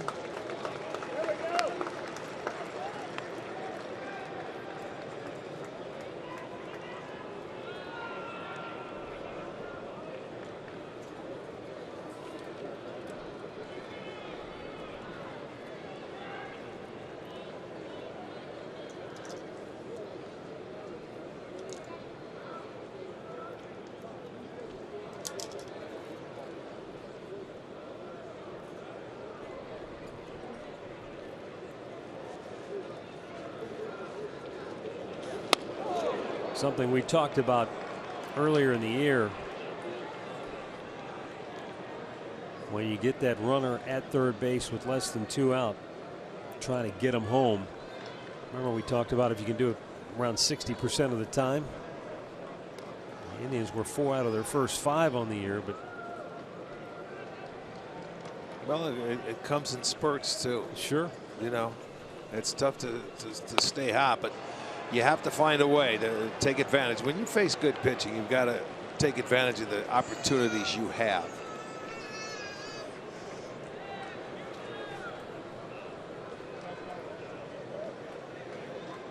Infield in. Tampa bullpen now getting some action in it. 75 pitches, or rather 89 pitches on the day for Archer. Salazar's at 75 for Cleveland. Napoli taking a strike and a full count. So as he hits the 90 pitch mark, you take a look. That first inning was troublesome, and now again here in the 5th, only 1 out. You know, and just remember, this inning started with the error. Yep. Ground ball, routine ground ball to shortstop. Davis down the line at third. Napoli got a piece.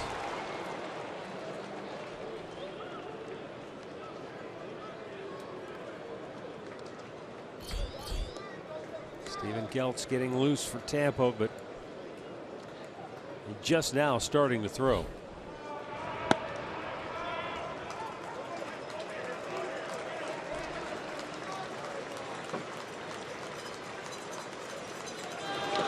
Again, Napoli. I thought he got a piece. Maybe he didn't. The tag at home plate by Archer, and Davis is out.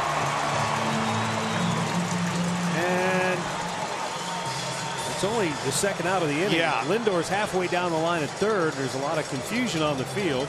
And now Archer will run him back to the bag. Well, Napoli struck out, but nobody was on first, so he could run to first base. They got the out at home plate for the second out. And the Rays were coming off the field thinking it was a strikeout. Well, first base is open. He can go. They make a nice play. Look at Archer. He gets there in a hurry, and he applies the tag. That's a good job on his part. That's only 2 outs because Napoli reaches first base. They didn't make a play and throw down there to get him. So he's got a chance to get out of it again. And now it's still first and third on the strikeout.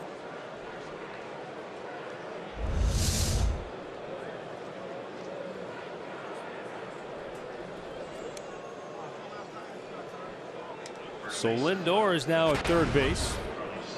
Napoli at first.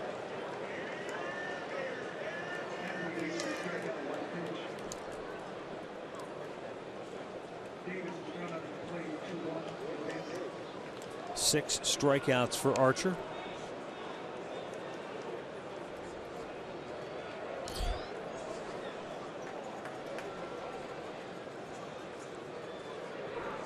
A lot happening on that play. You got a strikeout, a wild pitch, and a put out 2-1 at home plate. You don't see that a whole lot.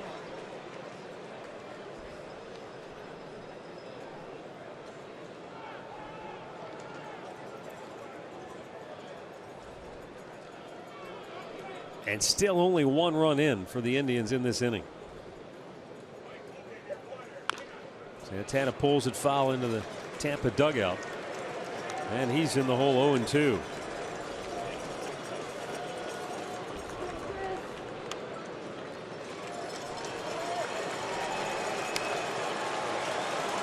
Carlos Santana right now 2 hits in his last 17 at bats. And in the hole 0-2 here.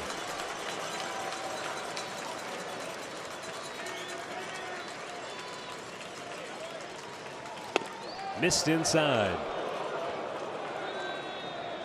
It's a good pitch, though. Effective to at least get Santana off the dish. Tried to throw one under his hands and get it on the inside part of the plate, but he missed in off the plate like he should.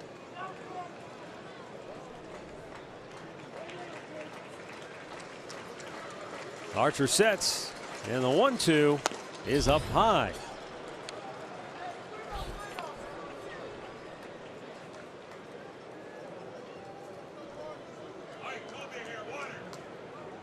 Now Lindor at third base, off in foul ground. Napoli held at first by Morrison. And the 2-2 is right back up the middle. Miller, the shortstop, steps on the bag, and that will end the inning. Well, the Indians get the only run of the game. But this is a strange one in Tampa. 1-0 Cleveland, middle of the 5th.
including savings and access to Tribe Rewards. And today's Tribe Rewards TV code is Urshela. Visit Indians.com season tickets for complete details.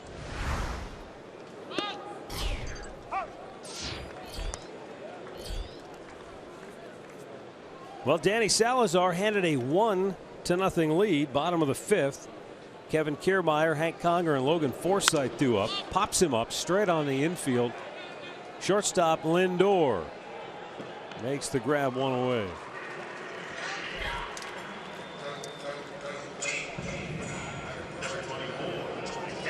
The way that inning started to unfold, you figured the Indians were going to at least get a couple of runs out of that. And the way it ended up, Archer did a tremendous job to limit the damage to only 1 run. They had extra outs in that inning and given a couple of extra bases. Tribe just 1 for 10 with runners in scoring position today. Hank Conger, big swing and a miss. Conger was robbed of a hit his first time up on a nice play in right field by Marlon Byrd. That turns out to be a big play because there were 2 outs and 2 men on base at the time. Right. He doesn't make that play, probably both runs score. And it was after you thought he had him struck out too. Yeah.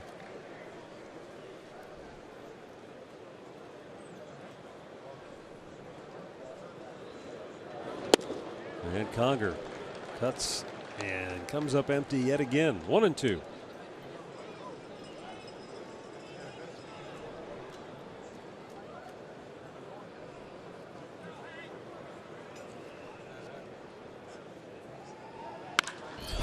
He whacks this one into right.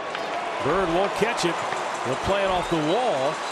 Fire to second base, and Conger beats it in there for a 1-out double. Just the second hit of the game for Tampa.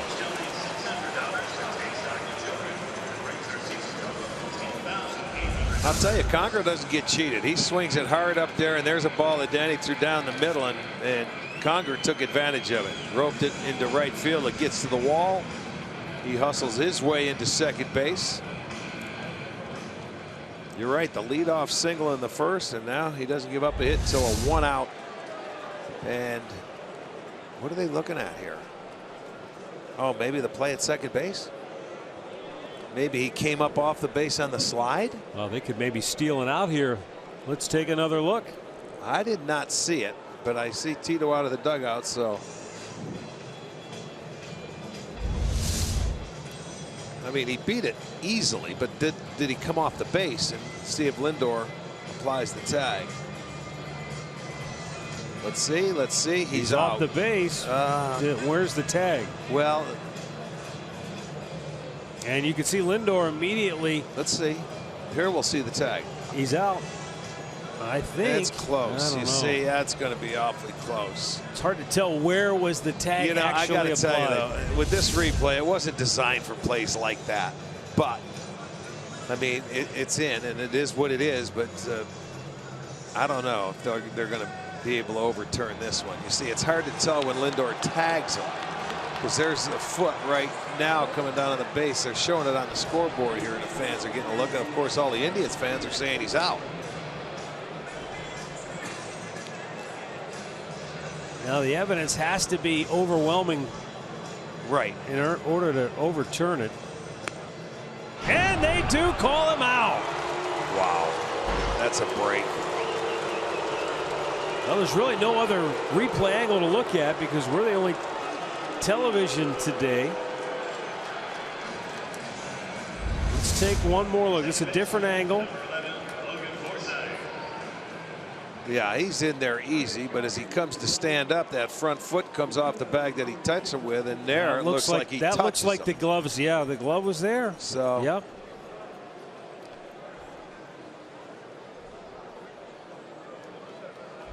They give him credit for a double, and then the putout goes 6 unassisted.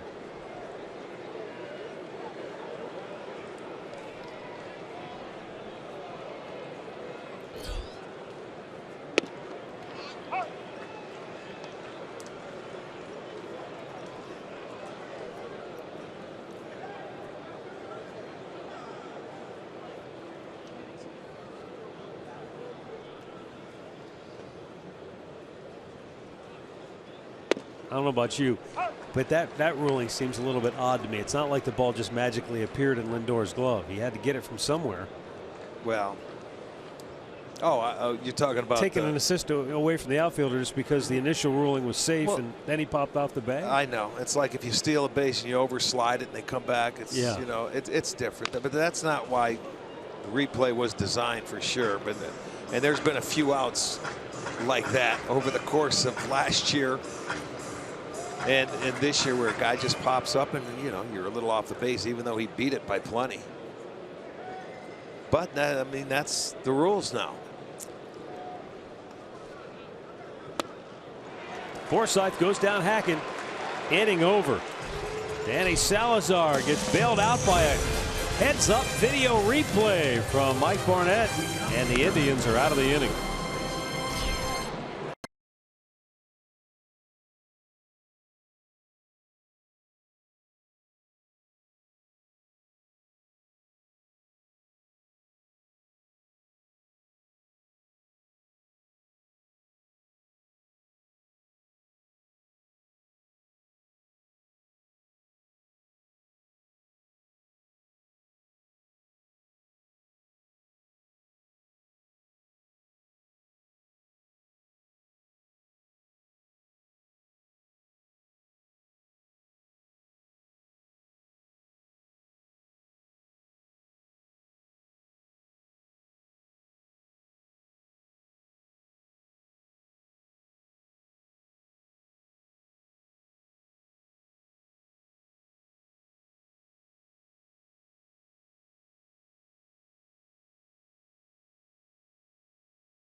By your local Toyota dealers.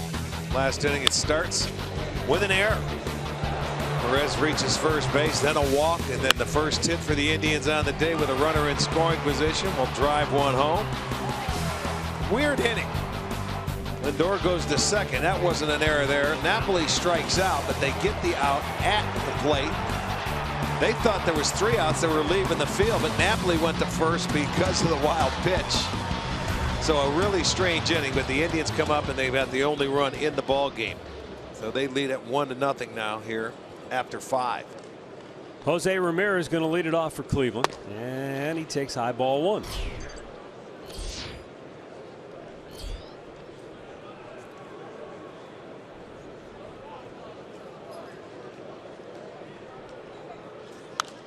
Right back into the crowd.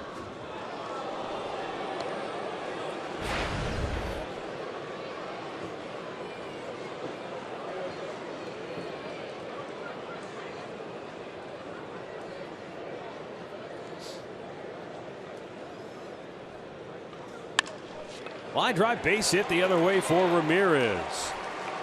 So the Indians have had a base hit, 1 to be exact, in every inning so far today. That's a nice swing there, taking it the other way. 3rd time they've had their leadoff man aboard. Davis started the game, and the error last inning, and now the base hit here by Ramirez. 6 hits now. And that pen is ready for Tampa down there. Whenever Kevin Cash wants to go with it. There's Marlon Byrd, an infield single his last time up. He blasts one to deep left center field. Jennings looking up, gone to Souvenir City. Marlon Byrd with a mammoth 2-run homer here in the 6th to make it a 3-0 Indians lead. He'll be going to that bullpen now. His first home run as an Indian, a no-doubter. And Kevin Cash, maybe like Terry Francona in the series opener, staying with his ace, perhaps one batter too long. Well, no doubt. And Bird jumped on that slider out over the plate, hits it deep. So that's a quick 2 runs. Ramirez took him the other way. Bird hits his first home run, makes it a 3-0 ball game. The 5th home run allowed this year by Archer. In his last start against Baltimore, there were 4 solo home runs. This is a 2-runner. You know, an interesting note on that outing in which he gave up the 4 home runs, all of them solo shots. First Rays pitcher to do that since Matt Garza, the guy he was traded for. Yeah. Naquin tried to hold up, and he did not go around. Bird's hit a few of those in his career. He knew that one was swatted.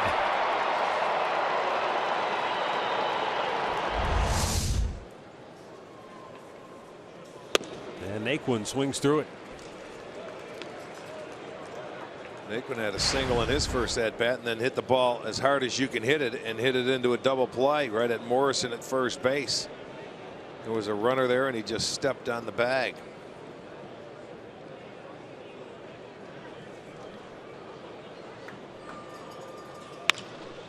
And a ground ball between first and second. Archer covering, beats Naquin to the bag. 1 away.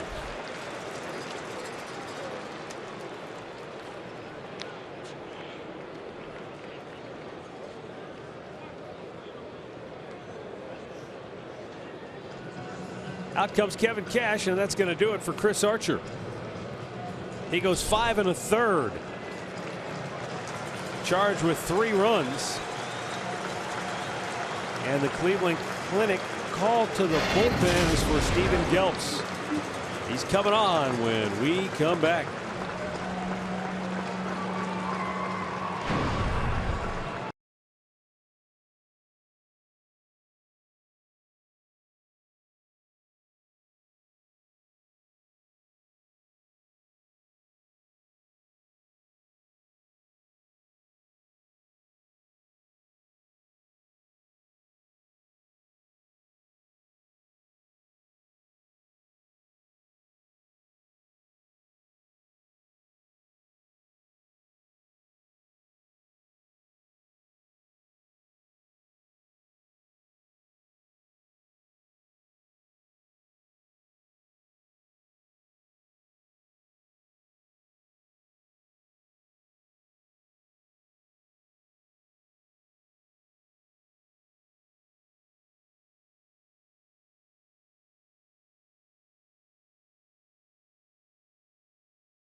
He wanted to get more outs today because in his first 2 starts he only went 5 innings. Right. Well, today only went 5 1/3.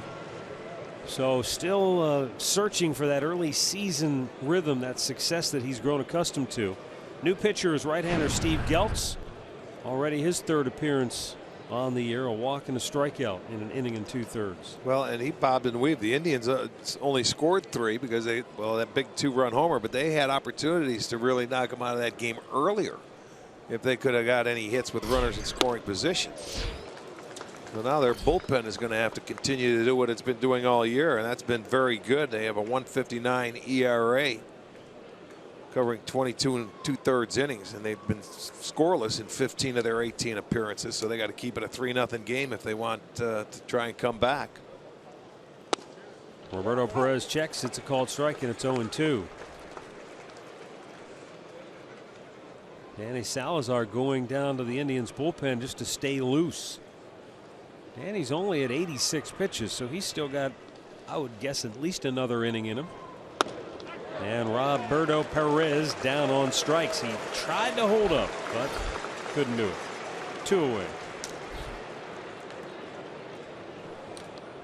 This summer, make a difference in Bike to Cure in Velosano, taking place July 29th through the 31st. Every dollar raised advances cancer research at Cleveland Clinic. Team up, get involved at velosano.org.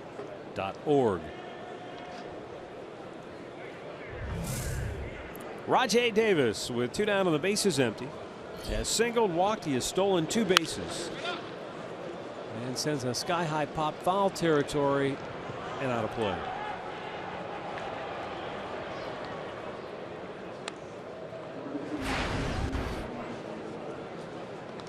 Indians' one and only trip to the Sunshine State this year. They'll play the Miami Marlins, but that's a 3-game series in September, and that'll be played in Cleveland. Way outside.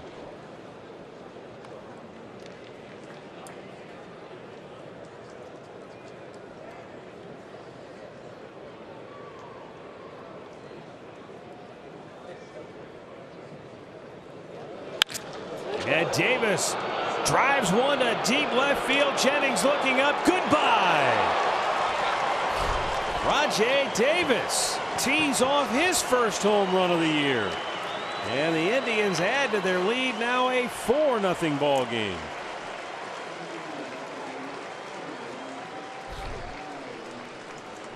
Oh, baby. Here's our Yellowwood bringing the lumber, and boy, did he bring it. That looked like a little cut fastball. That stayed middle of the plate. He turned on it. I think Geltz knew it as soon as it left the bat. Jason Kipnis takes ball 1. Up and away. Well, that Tampa bullpen had been pretty much impenetrable, but Davis tacks one on for Cleveland.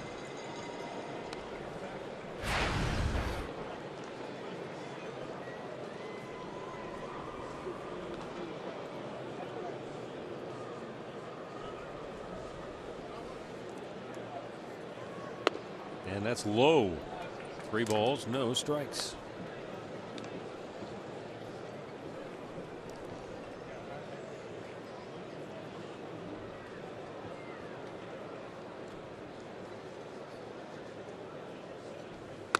Way outside, and he walks him on 4 straight.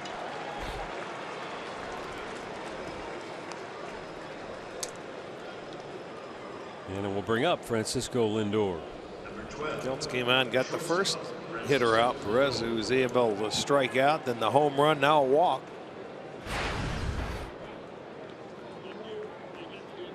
Indians now with 8 hits on the day.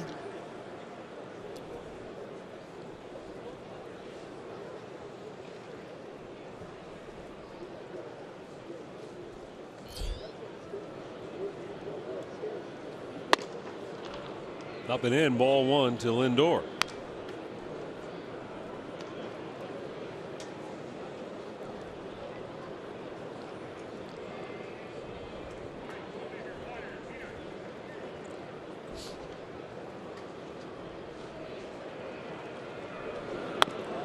Here's a game 2, and granted, far from over, but to this point, it's a game where, to me, Danny Salazar, while he hasn't been spectacular, he's only given up 2 hits. Yeah, he's walked 3, he has struck out 7, but his ability to keep Tampa Bay off the board, I think, has really played a huge factor and allowed the offense to not get too frustrated, because when you don't get those big hits early in a game and you leave all those guys stranded, that frustration can start to build, and maybe they don't come through at all and have any success. But because it's still a scoreless game, maybe that allowed them to kind of break through here. I think it did, and I think the turning point right there would be Bird. They had a nice catch out there in right field to save 2 runs, end up hitting the 2-run homer to give you a little cushion in this inning. Kipnis takes off, and again, Conger, no chance. It's their 5th stolen base of the day. They have run wild here this afternoon. While it hasn't led to anything to this point. Right, it has not, but still. Conger not even a throw to second base, and that's one thing you can do when he's behind the plate. You can run on him, and they take their chances. 2-2. Lindor pulls it towards first. It will stay fair. Close play, and Morrison just did beat him to the bag. But the Indians go deep in the 6th. Marlon Byrd, a 2-run tater. Rajay Davis with a solo smash, and the Indians are up 4.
It's 12 and under with the purchase of an adult ticket, and tickets are located in the family deck out at Progressive Field, home to the expanded kids clubhouse. And kids tickets only available at Indians.com.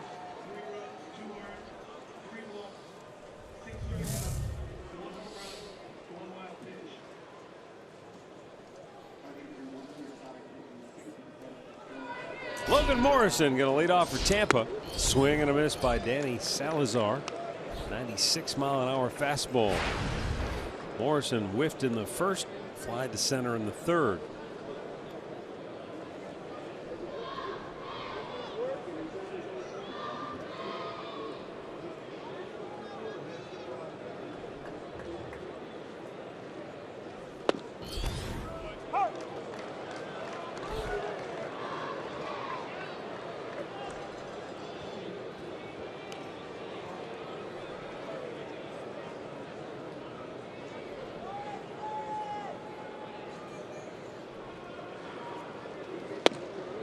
Swung over the top, and Danny Salazar has now punched out his 8th Tampa Bay hitter. There you see it, that pitch again. Change up away, or it's coming in on him, but you can see the swing. He's out in front. 8 strikeouts now for Danny. Just the 2 hits.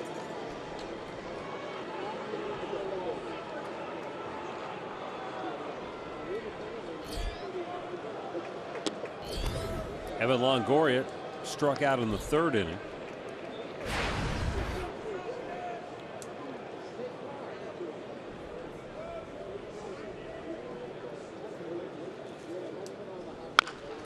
Pulls it that's to a 3rd. Base hit. Rare hand grab, off balance throw. Nicely done by Jose Ramirez, but Longoria beats it out. He almost made a superhuman play out of that thing. I'm surprised that he made it as close as he did, but when you're getting on this turf, he was able to pick it up, and when you're playing back like he was, there's no way he was going to be able to get him, but did a nice job to make it close. So the 3rd hit now for the Rays.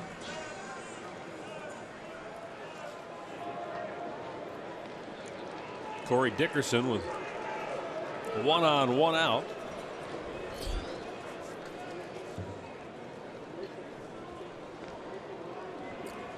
Jeff Manship getting loose now in the Cleveland pen.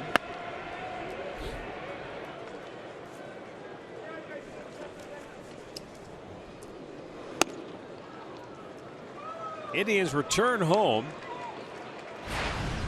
tomorrow night, a weekend series against the New York Mets. The National League champions make their only trip to Cleveland. 7 o'clock game tomorrow night, 4 o'clock afternoon start Saturday, 1 o'clock series finale on Sunday, and the weather forecast looks terrific.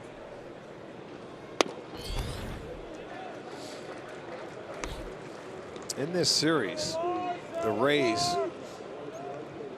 they've taken their time when it's come to scoring. They didn't score until the 7th in game 1. Last night they only scored the 1. That came in the 8th. And here you have Salazar shutting him down now into the 6th right now with only 3 hits. So it holds true with their offense. They have a tough time scoring in the first 5 innings of any ball game.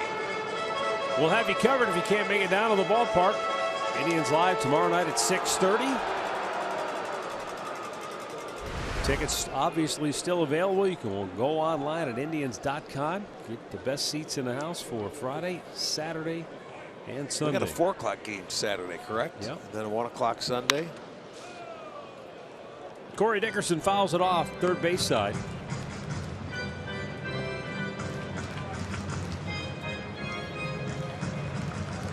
We'll see the return of Bartolo Colon tomorrow night. Cody Anderson going for Cleveland. Josh Tomlin makes his first start Saturday against Matt Harvey.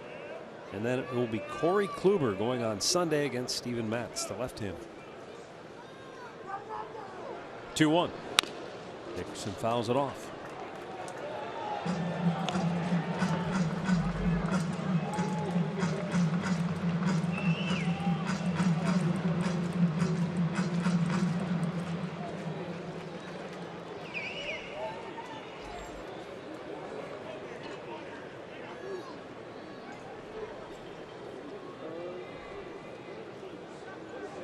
Salazar ready with the 2-2.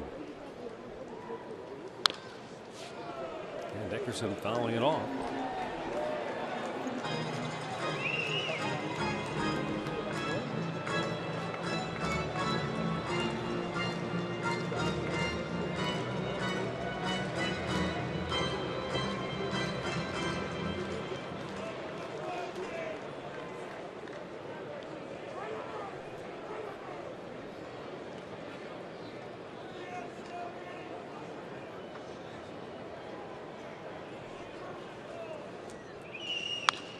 Pulls it foul over toward the Tampa dugout. White Sox lead the Twins at Target Field in the bottom of the 7th, 3-1. A Trevor Plouffe ground out, accounting for Minnesota's only run so far today. Avisail Garcia has gone deep for Chicago. Minnesota in danger of falling to 0-9 to start the year. Now the 2-2, up and away, and a full count.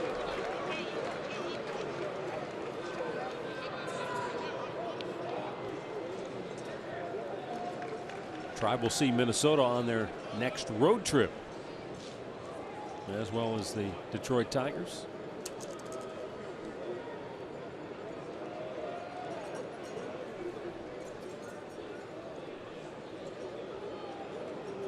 Runner holds, payoff pitch, changeup, got him swinging. Strikeout number 9 for Danny Salazar. Well, that changeup has been a devastating pitch for him today. 9 punch-outs, 16 on the year. And you can see the hitters just can't wait back on it. I mean, when you have to get geared up for a mid-90s fastball, it's tough to stay back, no matter how hard you try. Low fastball. Desmond Jennings down swinging in the 2nd, looking in the 4th.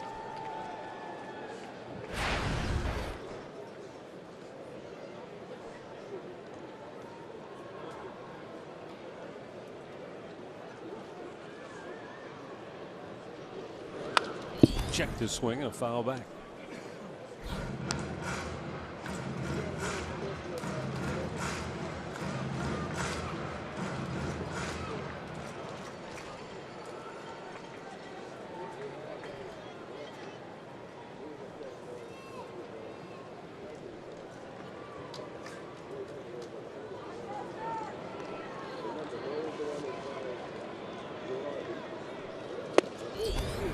by him.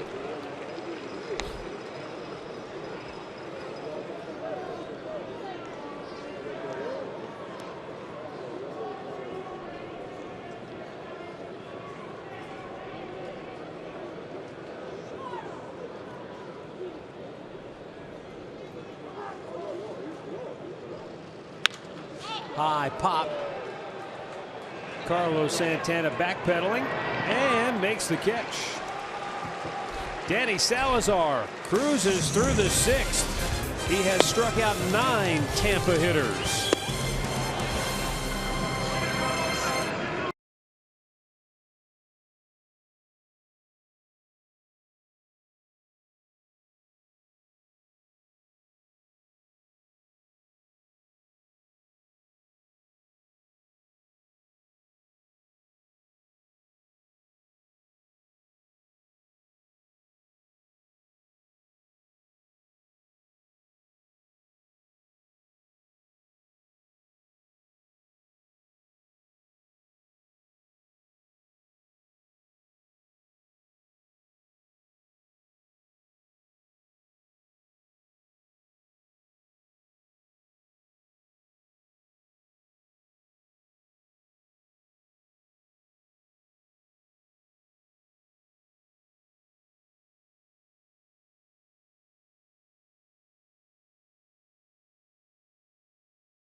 Is brought to you by the injury lawyers at Elk & Elk, proud partner of the Cleveland Indians. Call 1-800-ELK-OHIO. And by Ford, built Ford tough.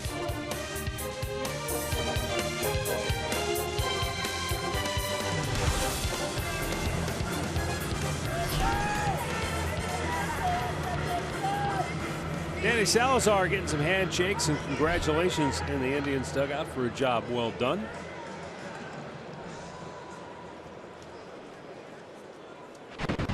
New Tampa pitcher is left-hander Dana Evelyn.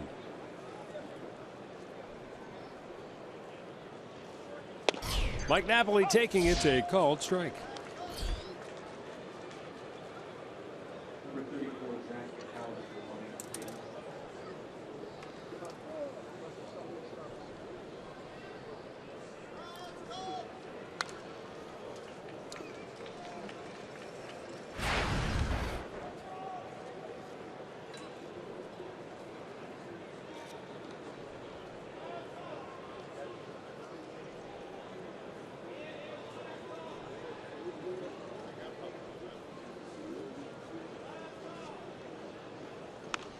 And a foul into the screen.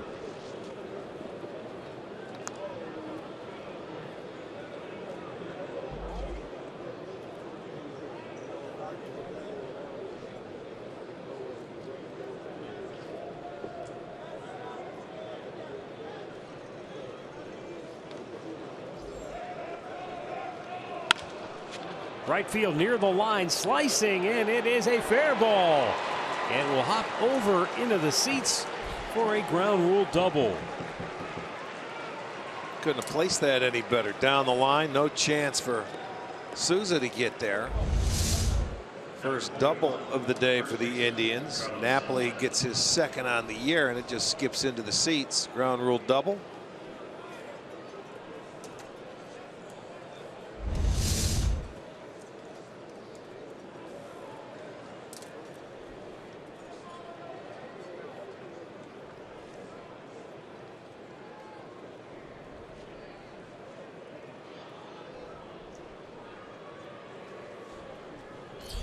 Here is Carlos Santana taking a breaking ball for a strike.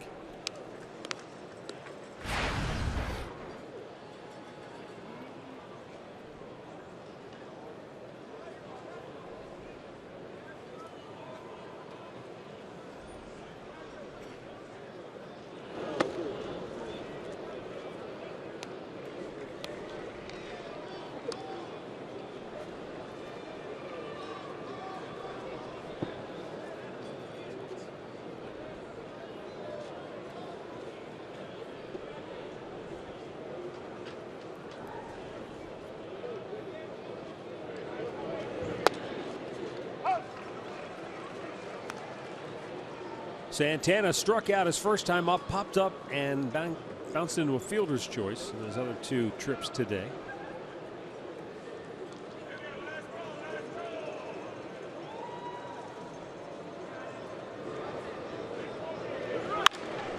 Shoots it foul. Those people had to have their breath stopped for a moment. And that ball came whistling right at him. Yeah, you don't realize, there's maybe a little over 100 feet away from home plate, and that was a line drive. It was down enough where it hit the padding. You could hear it.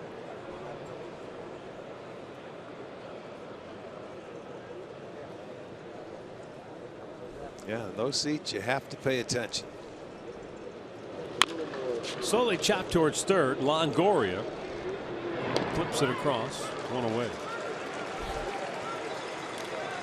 Hey, Indians fans, if you can't watch the games on your TV, you can now stream games live on your mobile device. Just go to your app store, download the free Fox Sports Go app, log in, and stream the Indians wherever you go. And we'll be going to the city of brotherly love at the end of the month. And you were talking earlier about a trade where the Astros traded for Giles. Ken Giles to get their closer, from correct. Philadelphia. Yeah.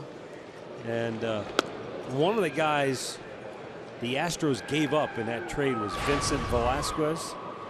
He's pitching today. He's pitched 8 innings and he has struck out 14 San Diego Padres. No kidding. Shutout baseball. 14. Yeah, they traded Giles. Philly thought they had a good young closer. You know who's closing games for him now? Philadelphia. Jenmar Gomez. Oh, that's right. Yeah, the former Indian. Yeah. And has 4 saves on the year already. Well, we'll see Jenmar and the rest of the Phils in Philadelphia for a 3-gamer right at the end of the month. Here's the 1-1 pitch.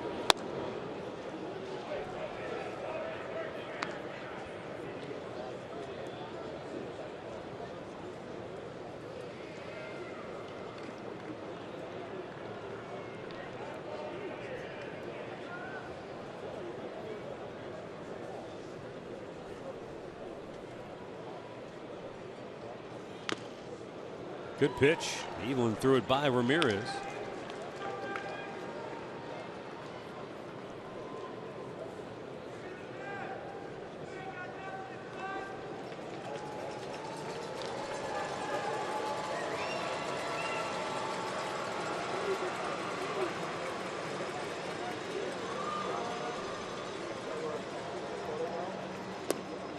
Just missed.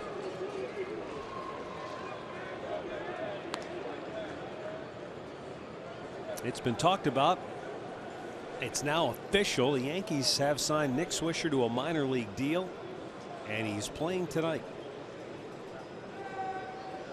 Gotta wonder if there's anything left in the wheels, though. After Atlanta cut him loose, Atlanta also cut Michael Bourne loose at the end of spring training. Yes, they did.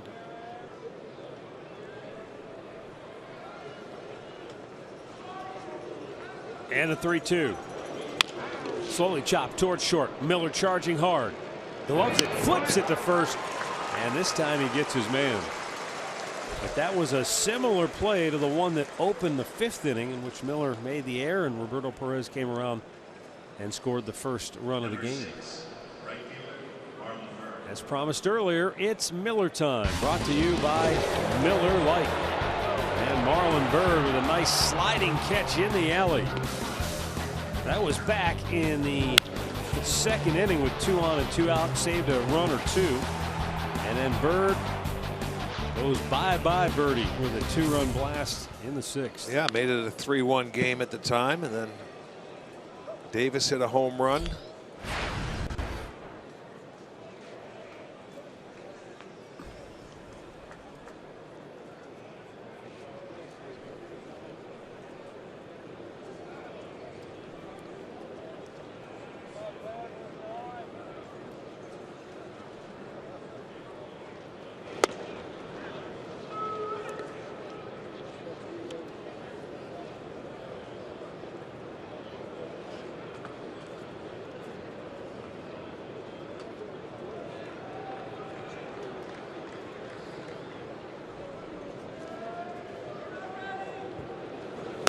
Up and away.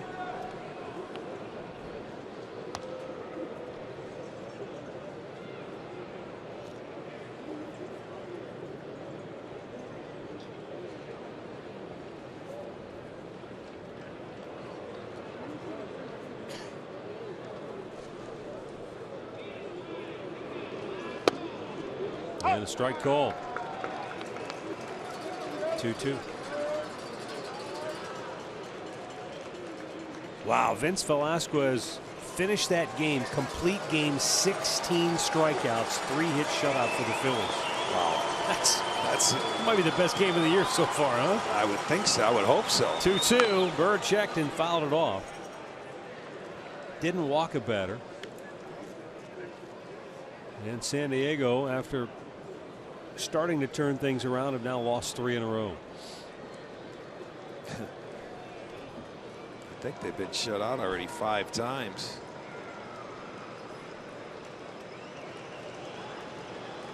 The 2-2 pitch. Outside and a full count.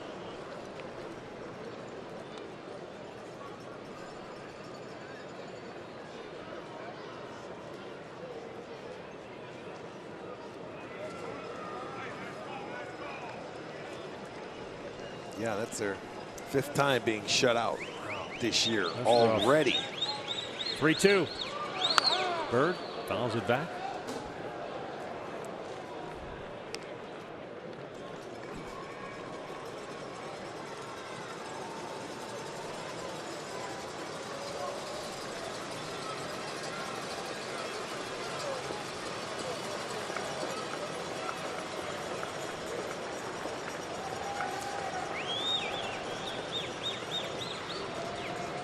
With Napoli at third and 2 down, the 3-2 pitch to Bird is ball 4, just a bit outside. See if this wraps around the plate. I think it did. We'll get a pinch runner now for Marlon Bird as Colin Cowgill enters the game.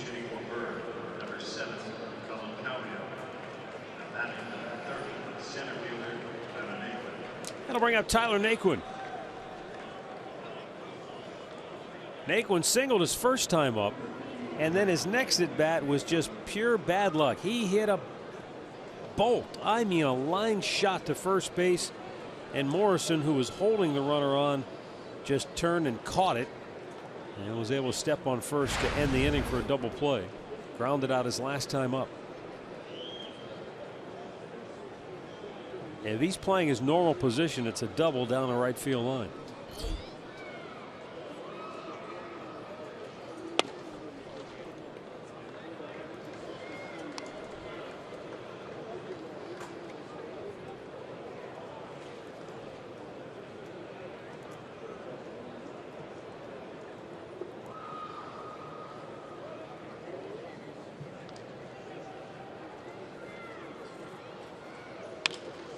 Blooped. This could be trouble. It's dropping, and it is in for an RBI single. Tyler Naquin's second hit of the day falls in shallow left, and a 5-0 Indians lead. Tyler is first big league RBI now. Well, facing the left-hander, he hasn't been playing against him to this point, but he finds a way to drop one in, drive in a run, make it a 5-0 ball game. So he is now 2 for 4 on the afternoon.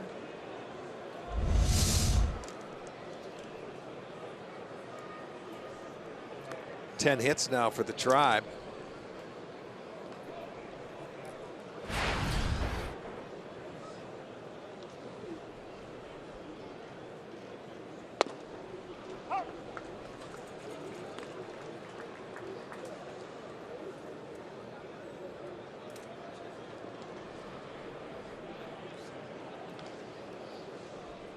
Roberto Perez.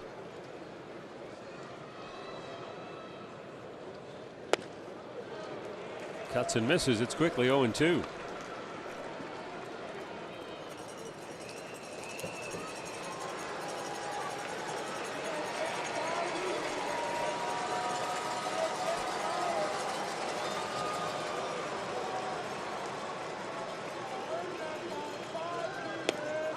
caught the outside corner to end the inning.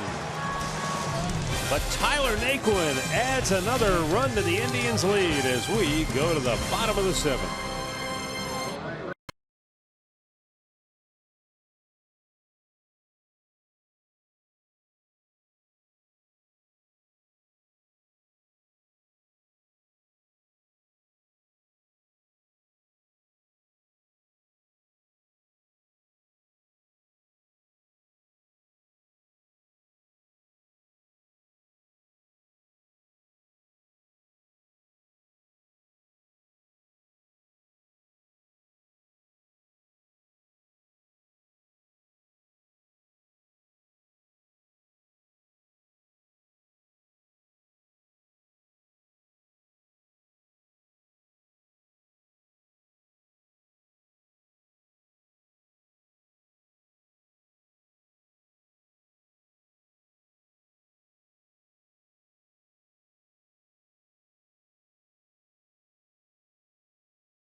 Nothing.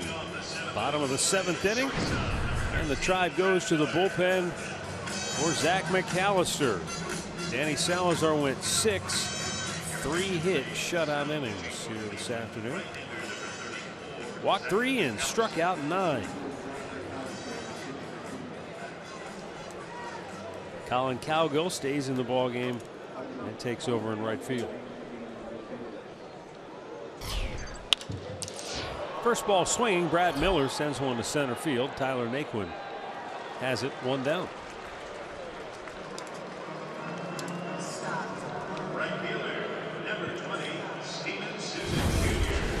Well, Danny Salazar today had the strikeout pitch working. Nice changeups, good fastballs, well located.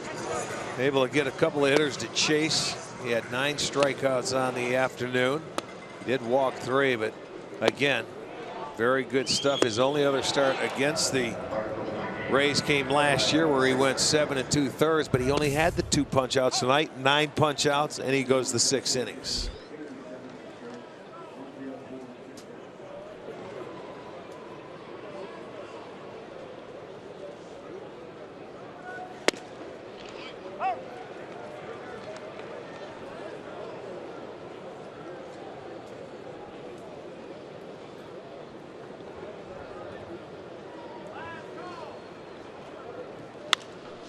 Popped him up. Santana calls for it and has it. 2 away.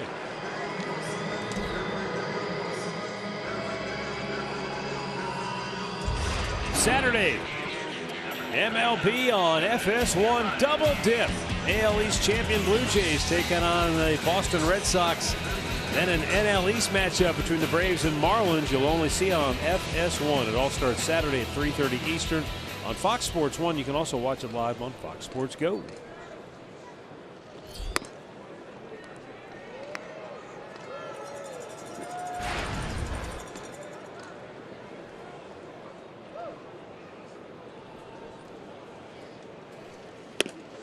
Threw it by him. Kevin Kiermaier 0 for 2.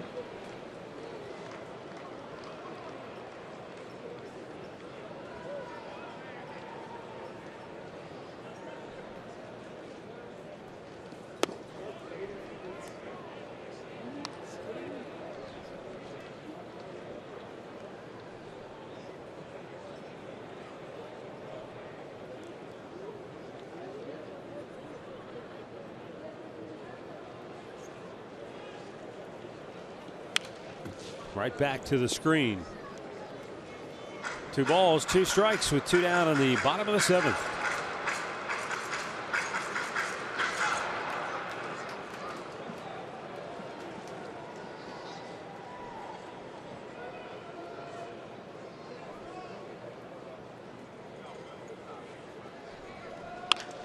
Hit on the ground right at Jason Kipnis, who throws him out.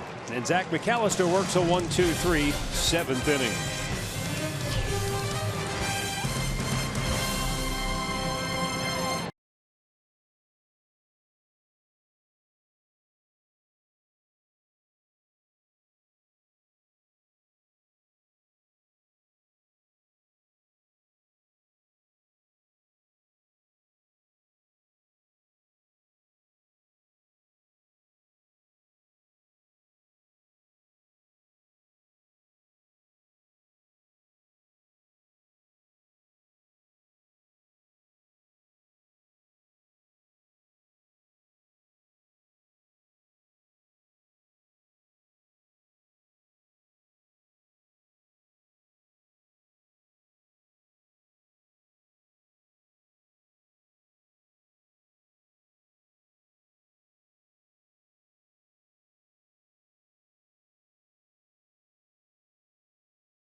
Copyrighted telecast is presented by authority of the Cleveland Indians and may not be reproduced or retransmitted in any form.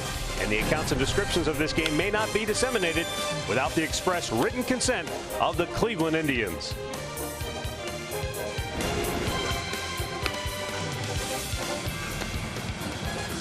Indians on top with a 5-0 lead. And as we head now to the 8th inning, the new Tampa Bay pitcher is former Indian Ryan Webb. Coming on for the 3rd time this year. Only pitched 2 1/3 innings. Sinker ball guy. He did a nice job for the Indians last year getting ground balls. Had a very good ratio. Ground ball to fly ball ratio.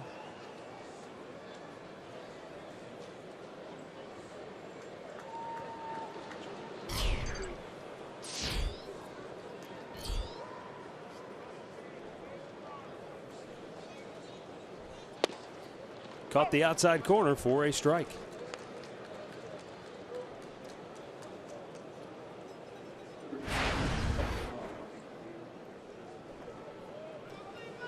Rajai Davis blasted his first home run as an Indian in the 6th.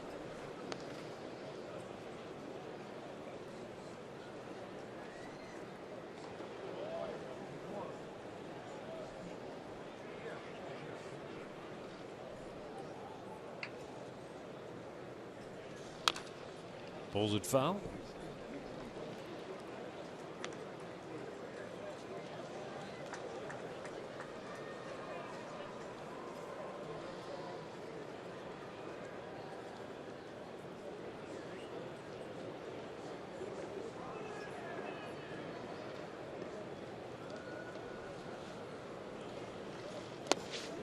Ball in the dirt. Back in the 6th inning.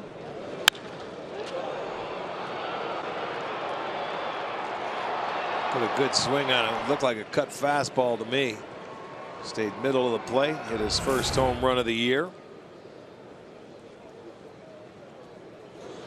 Has a couple of stolen bases, and he's going to beat that one out anyway. Ate up Miller.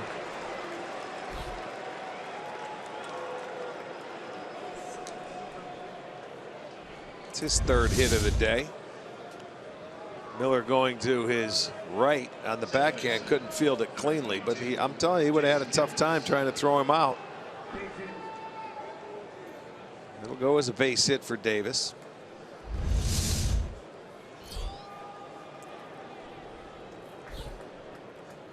Gives Rajay a 3-hit afternoon. And now Jason Kipnis, who has walked twice and stolen 2 bases.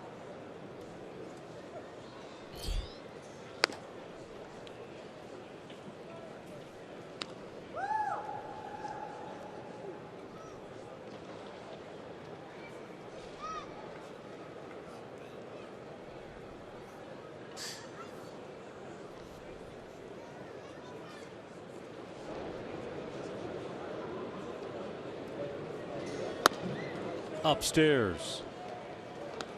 2-0.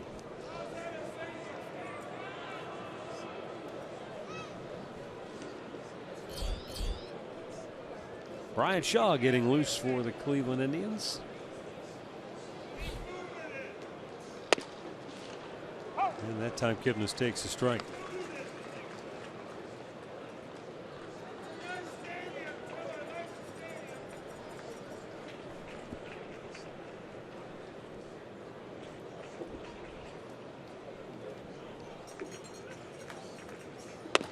Outside 3-1. In addition to Nick Swisher, a couple of other former Indians signed minor league deals officially. The Minnesota Twins added David Murphy on a minor league deal, and the Pittsburgh Pirates have signed Justin Masterson to a minor league contract. 3-1. Kipnis pops it left side, and that'll find its way into the seats.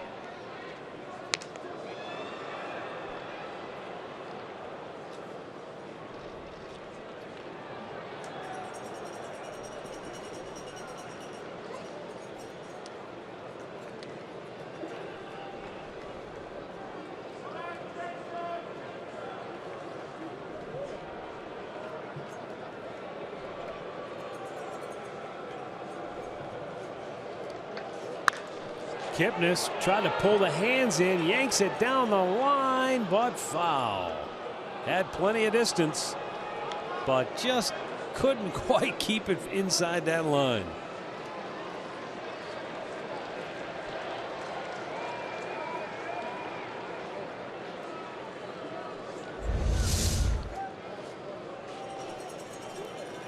Well, trying to find the baseball there. You see it cut in front of the pole.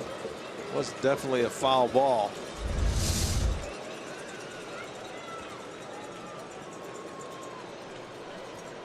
3-2. And again, Kipnis draws a walk, his 3rd of the day.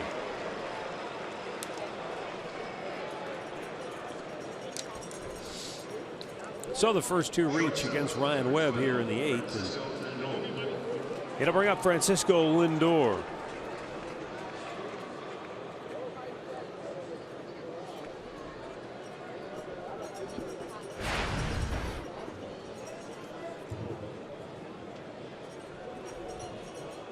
Lindor, couple of hits, an RBI.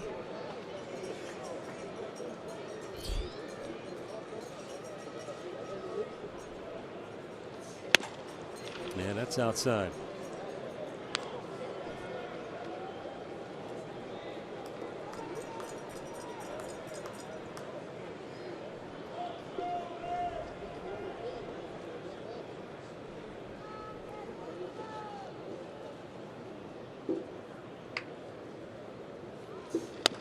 Way outside, 2-0.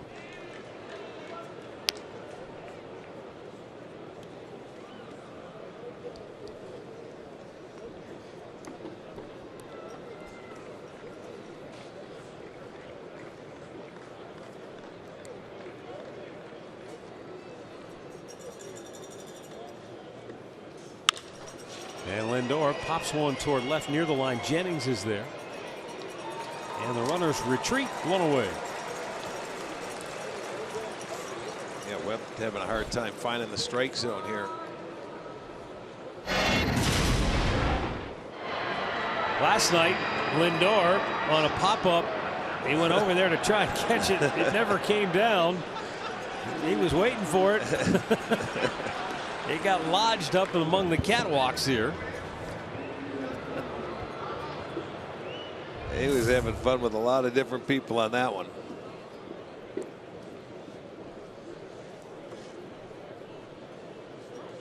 Mike Napoli doubled and scored his last time up. And it takes a strike from Ryan Webb.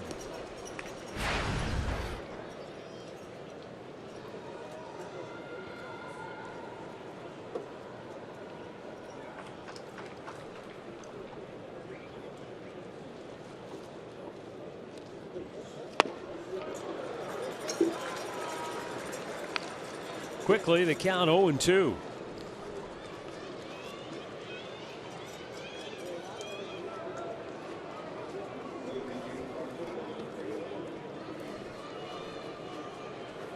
Danny Farquhar getting loose now for Tampa. And tapper back to Webb, goes to second. There's one, and a double play ends the inning. We'll go to the bottom of the 8th. Cleveland 5, Tampa nothing.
Brought to you by Mazda.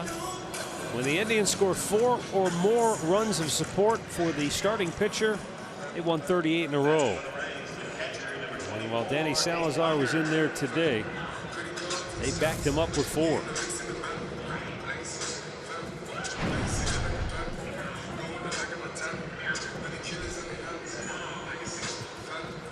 Bryant Shaw, third Indians pitcher to work here this afternoon.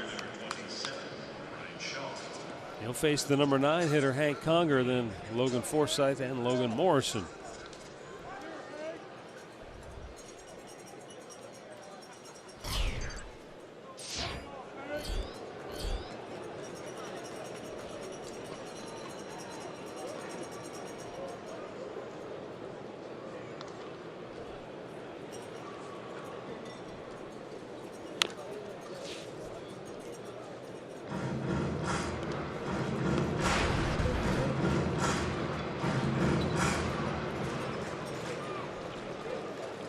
Technically, they scored 5 for Salazar because that 5th run came in the top of the 7th. And he didn't come out till the bottom half. So, yeah. Swing and a miss by Conger.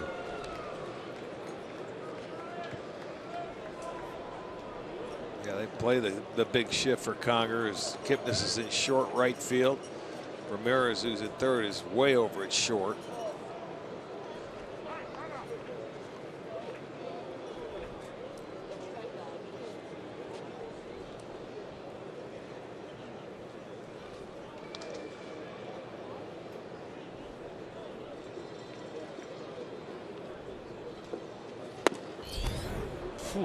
close. Very close. No call. 1-2. Especially with 2 strikes.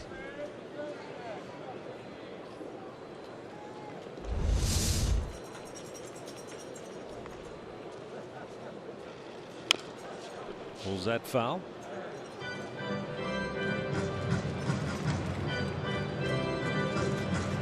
Conger will get another shot. He doubled to right his last time up. Yeah, the Rays with only 3 hits this afternoon. 1 in the first, 1 in the 5th, and 1 in the 6th. And Conger, the only extra base hit, his was a double. Meantime, the Indians have rolled to 11 hits.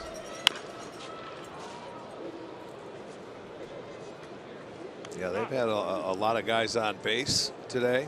They left 11 stranded.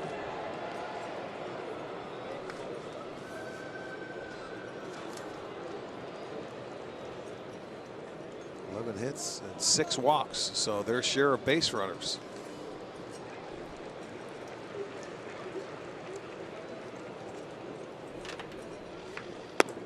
That's outside, and the count 2-2.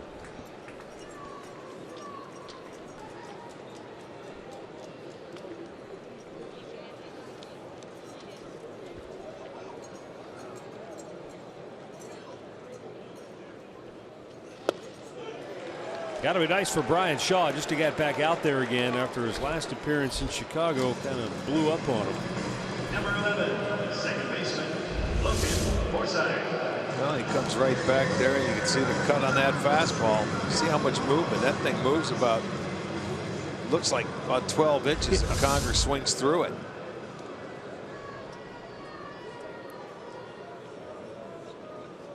So 10 strikeouts of Rays batters today by the Indians pitcher. Salazar had 9. Shaw makes it 10.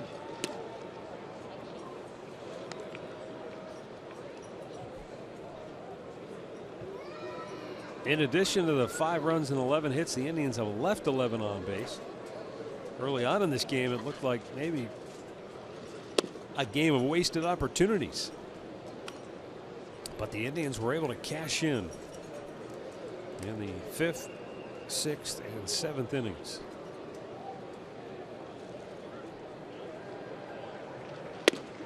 Strike to the inside corner.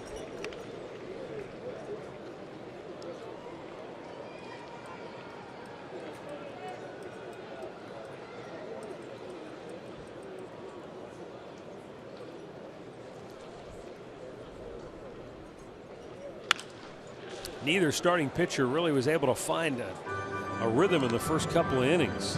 He had guys on base and kind of trying to establish a rhythm, because even the umpire was having trouble, I think, calling balls and strikes early on. Danny found some rhythm in that third, went 1, 2, 3, and would retire 7 out of the next 8. But Archer never found it today. To center field, Naquin got a great jump on the ball and runs it down easily, 2 away.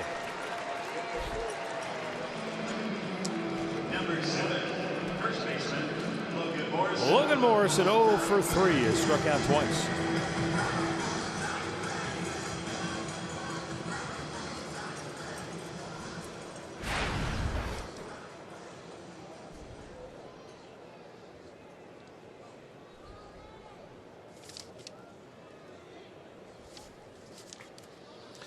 Morrison not starting off the year as he wanted to. Now 2 for 28.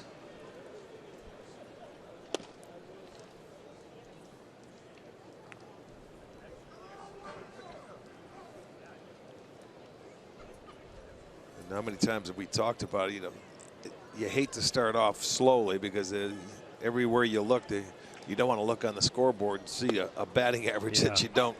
Yeah, and you have to battle your way through it. I mean, throughout the course of the year, you may go 2 for 28, but boy, you hate to start out that way.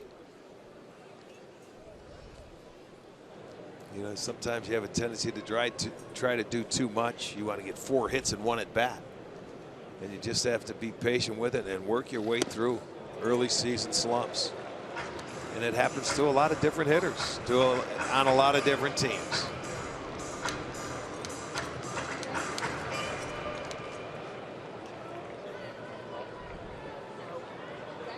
Morrison behind 1-2. Ooh, just a bit off the dish.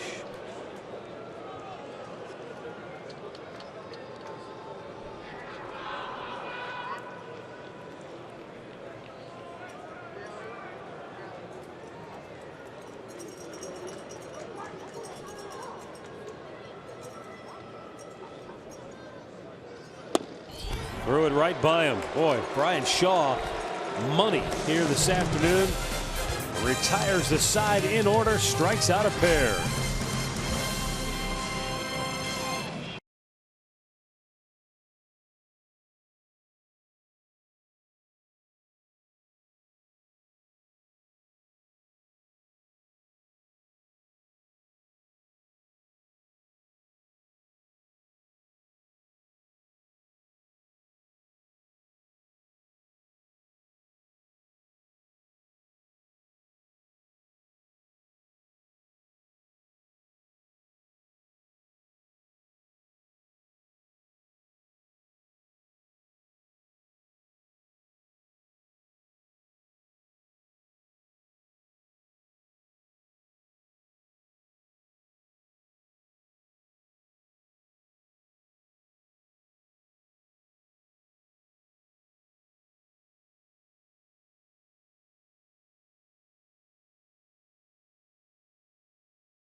Are dynamite here today, and his ability to avoid a few landmines, if you will, early in the ball game and settle in gave that offense a chance to overcome some of their early struggles, and the offense really poured it on here late. They kind of took a page from Tampa's offensive playbook, didn't they? Started late. Yeah, they came out in the 5th, the 6th, and the 7th.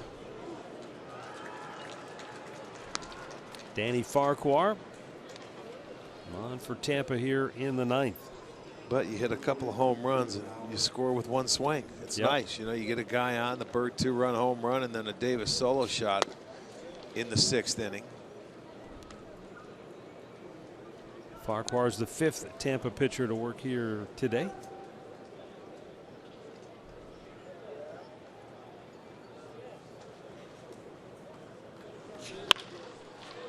And that's a foul ball behind the bag at first.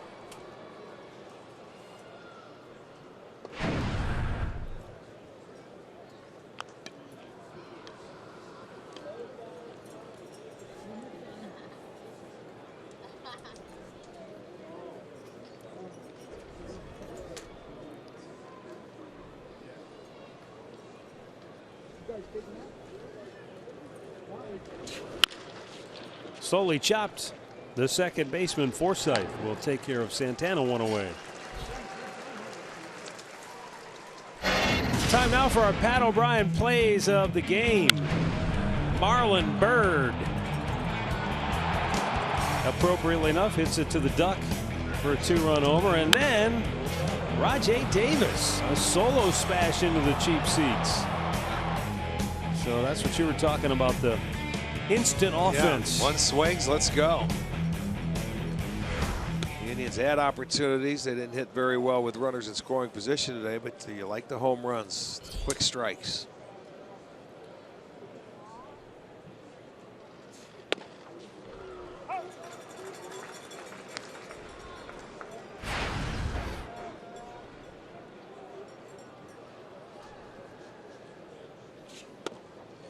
Jose Ramirez singled and scored in the 6th inning.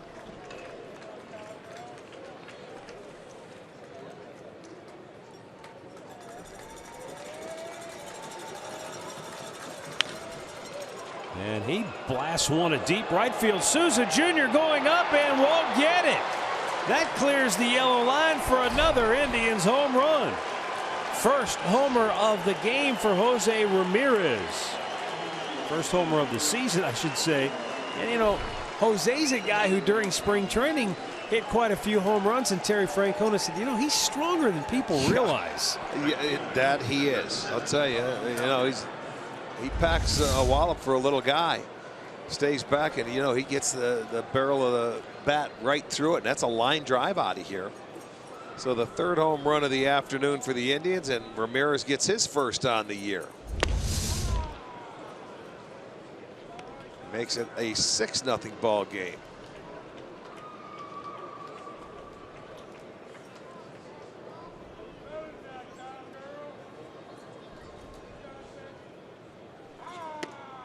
In tight to Colin Cowgill, who gets his first at bat of the day.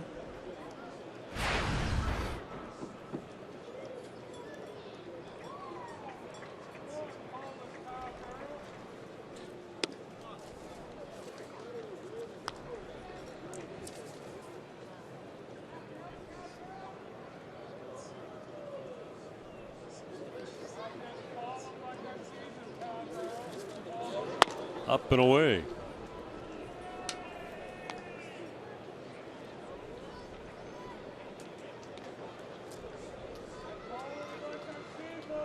Three and one to count.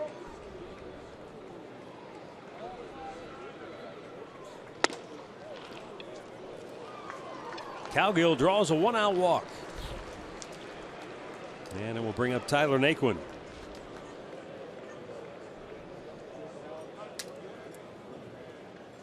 Center fielder, number 30, Tyler Naquin.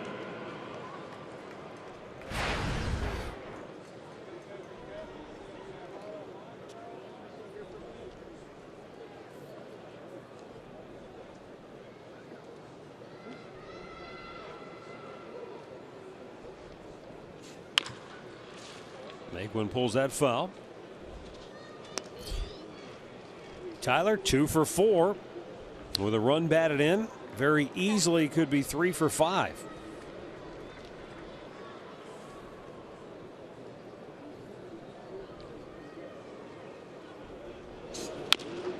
Pulls that foul.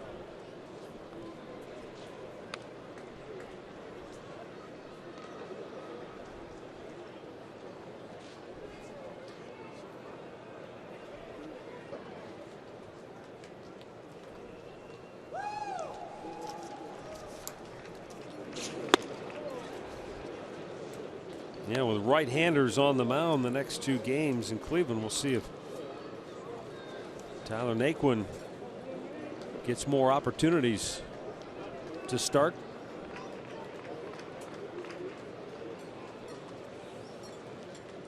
One, 2 off. Just a bit low. 2-2.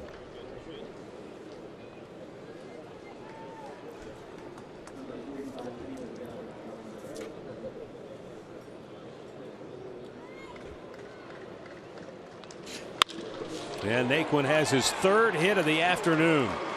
Cowgill stops at second.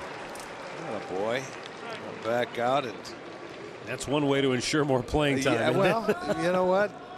Good for him. He's been sitting for a while, but he comes up and gets his 3rd hit today and takes it right back up the middle. So he's had 2 to left, 1 to center field.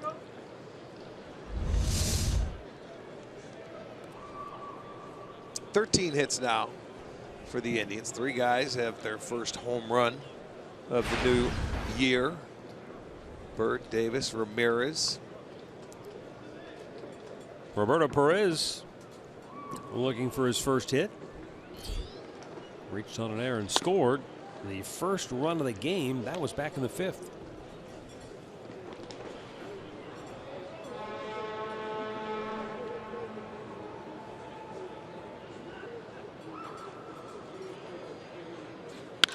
And Roberto Perez blast off deep center field. Kiermaier runs it down.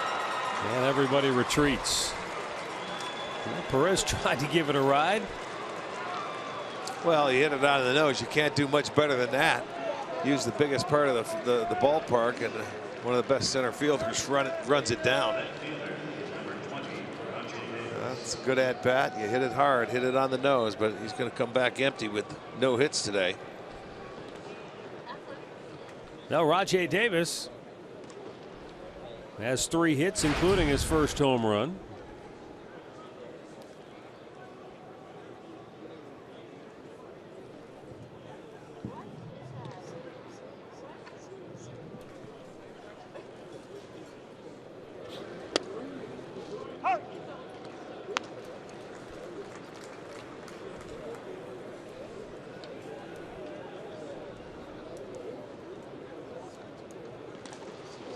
Farquhar delivers in off the dish.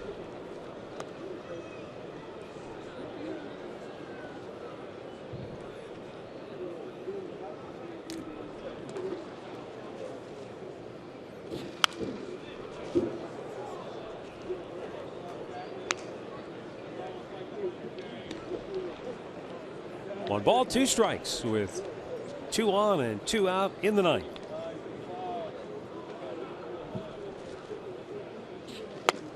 Davis almost offered, but held up.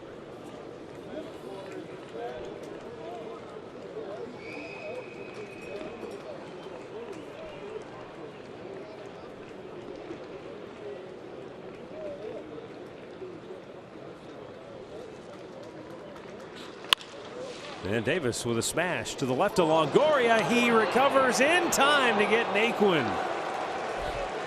And the inning is over, but the Indians add another tally to their total on a home run by Jose Ramirez.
Much to the delight of that young lady.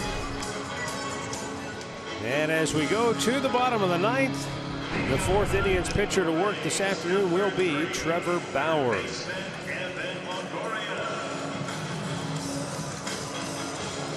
Bauer will face the 3, 4, and 5 batters for Tampa. Zach McAllister and Brian Shaw combined to retire the last 6 in a row.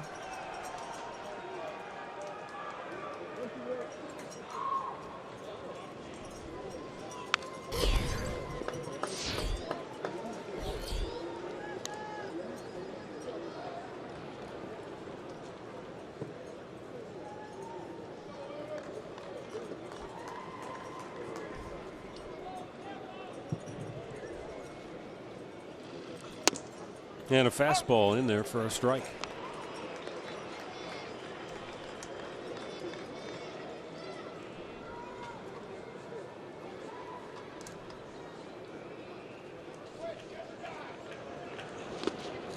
Down in the dirt.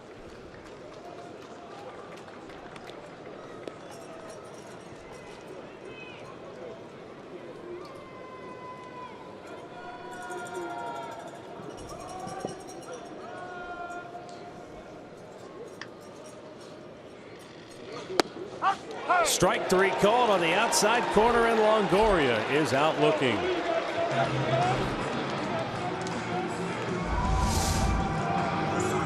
You didn't agree with that call, but I'll tell you, that ball is awfully close. And you see Perez bring it back a little bit as he comes in. But Mike Winters makes the call. 12 strikeouts now by Indians pitchers.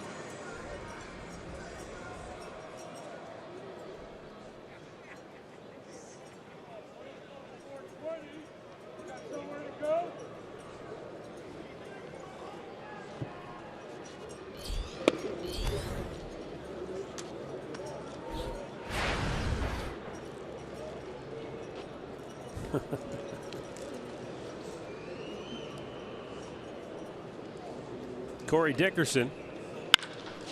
Blast off down the line, but foul. So we talked earlier about the Velasquez pitching performance for the Phillies. Struck out 16 in a complete game 3-hit shutout. I asked you if it was the performance of the year, and you said, of course. Well, Garcia of the Cardinals complete game 1-hit shutout today. He struck out 13, so a measly 13. So he's the topper? I don't know. I still think the 16 is pretty good. Yeah. This early in the year, no question. 16 punch-outs, and you said he only threw, what, about 113 pitches, I believe? I don't know if I had the pitch count. Yeah, I think it was 113. Garcia threw 104 in his CG. A couple of great performances today over the National League. Man, oh man.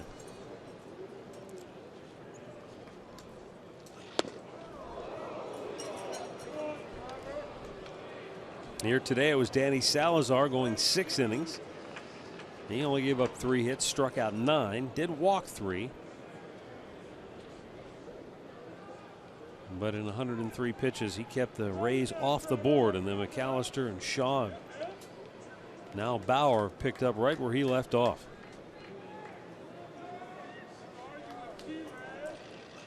Swung on and missed, full count. He gets the count in his favor, and he'll give you that back leg. He'll get down on the knee and take a healthy cut.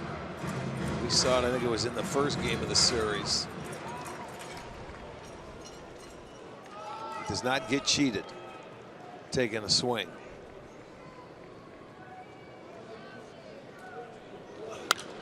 Out of play.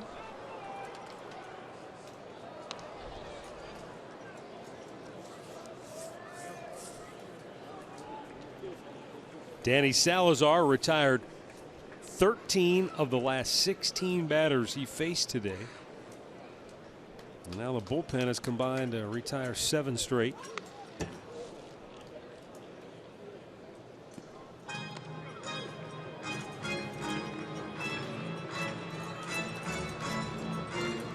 They just have not given Tampa any chance.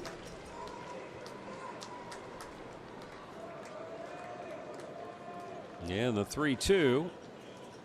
Breaking ball pulled in the hole, and a base hit for Dickerson.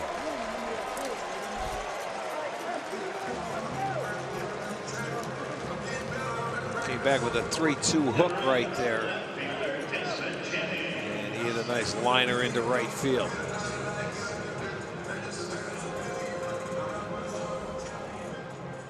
Desmond Jennings has struck out twice, and he's popped up.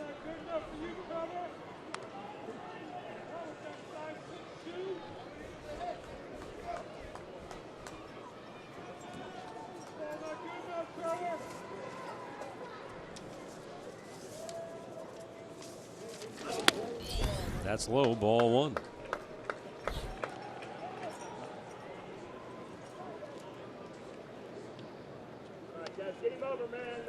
White Sox come in here after we leave. today. They ended up winning again. Chicago now 7-2.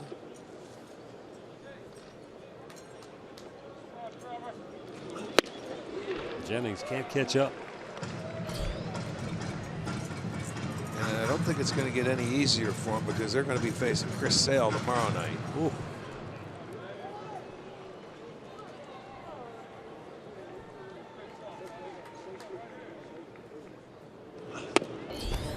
Wow. Pretty good looking pitch, but it's called a ball 2-1.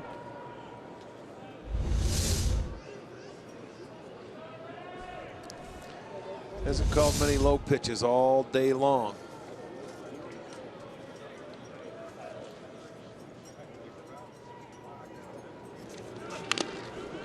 Swings and fouls it back. 2-2.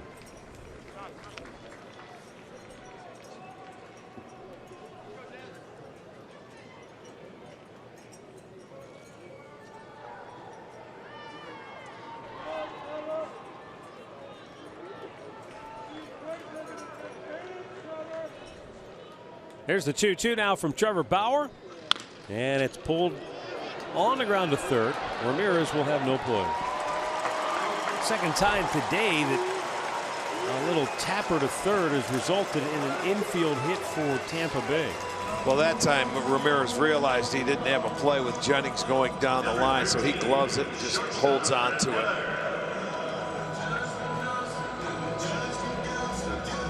So out of their 5 hits, remember 2 of them have been little dribblers just like that one. And Brad Miller, the batter, with 1 out.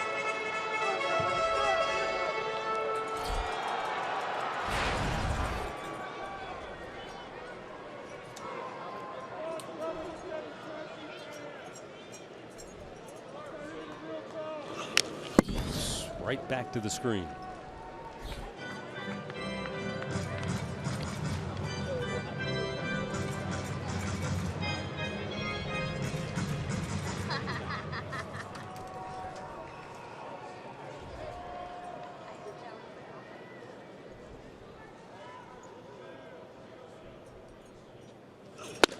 Missed in tight.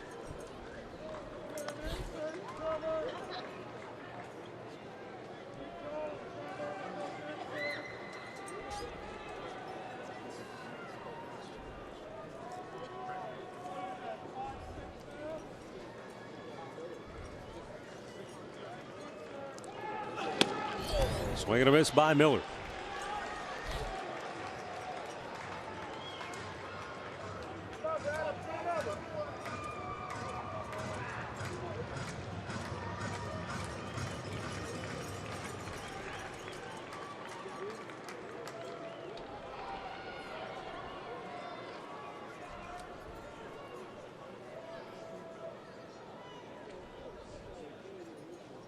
Bauer with 2 aboard and 1 out.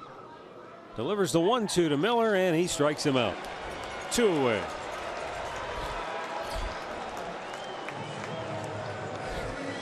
Now the New York Mets will await the Cleveland Indians when we return home tomorrow night.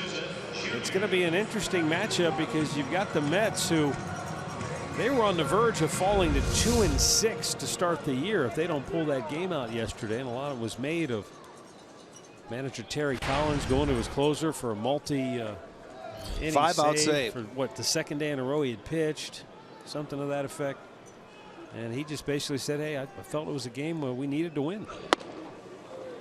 And of course the media took that statement and they've run with it. But well, you try and win every game, you know, and they had today off, so they'll probably flying into Cleveland about now or a little later tonight. But yeah, you want to end up. They got the win 2-1 against Miami yesterday, and you got to feel good about yourselves on an off day. There's nothing wrong with that. They can say whatever you want. You try and win every game.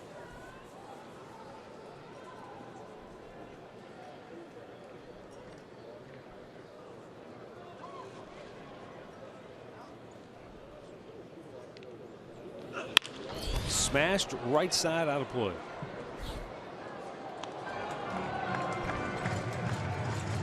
Braves and the Nationals are scoreless in the second inning.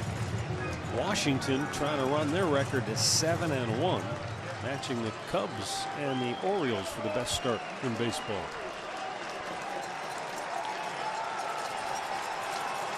Trevor Bauer and the Indians 1 strike away from a series win. And he's got it. Bauer locks up Souza to end the game, and the Indians win this baby going away by a final score of 6-0. And they take 2 out of 3 from Tampa. After splitting their first 2 series, rain shortened on the year, the Tribe comes to Florida and they win the series against Tampa. Winning pitcher is Danny Salazar. He'll go to 2-0 now to start the year. Losing pitcher is Chris Archer. He falls to 0-3. With the win, the Indians will return home at 4-3 on the year. Tampa will await the Chicago White Sox, and the Rays are now 3-6 on the season. Well, they got to face a right-hander to end the series. They end up winning the series, and now it's time to go home, where it looks like we're going to have some pretty good weather. So looking forward to it. Weather should be much, much better at home since we left there last. And that's good news, as the Indians will take on the New York Mets tomorrow night. You saw Andre talking with Marlon Byrd. He'll join him on Indians Live. Stay tuned. That's coming up next. For Rick Manning and Andre Knott, I'm Matt Underwood. Thanks so much for watching. We'll greet you again tomorrow night at home when the Indians take on the New York Mets.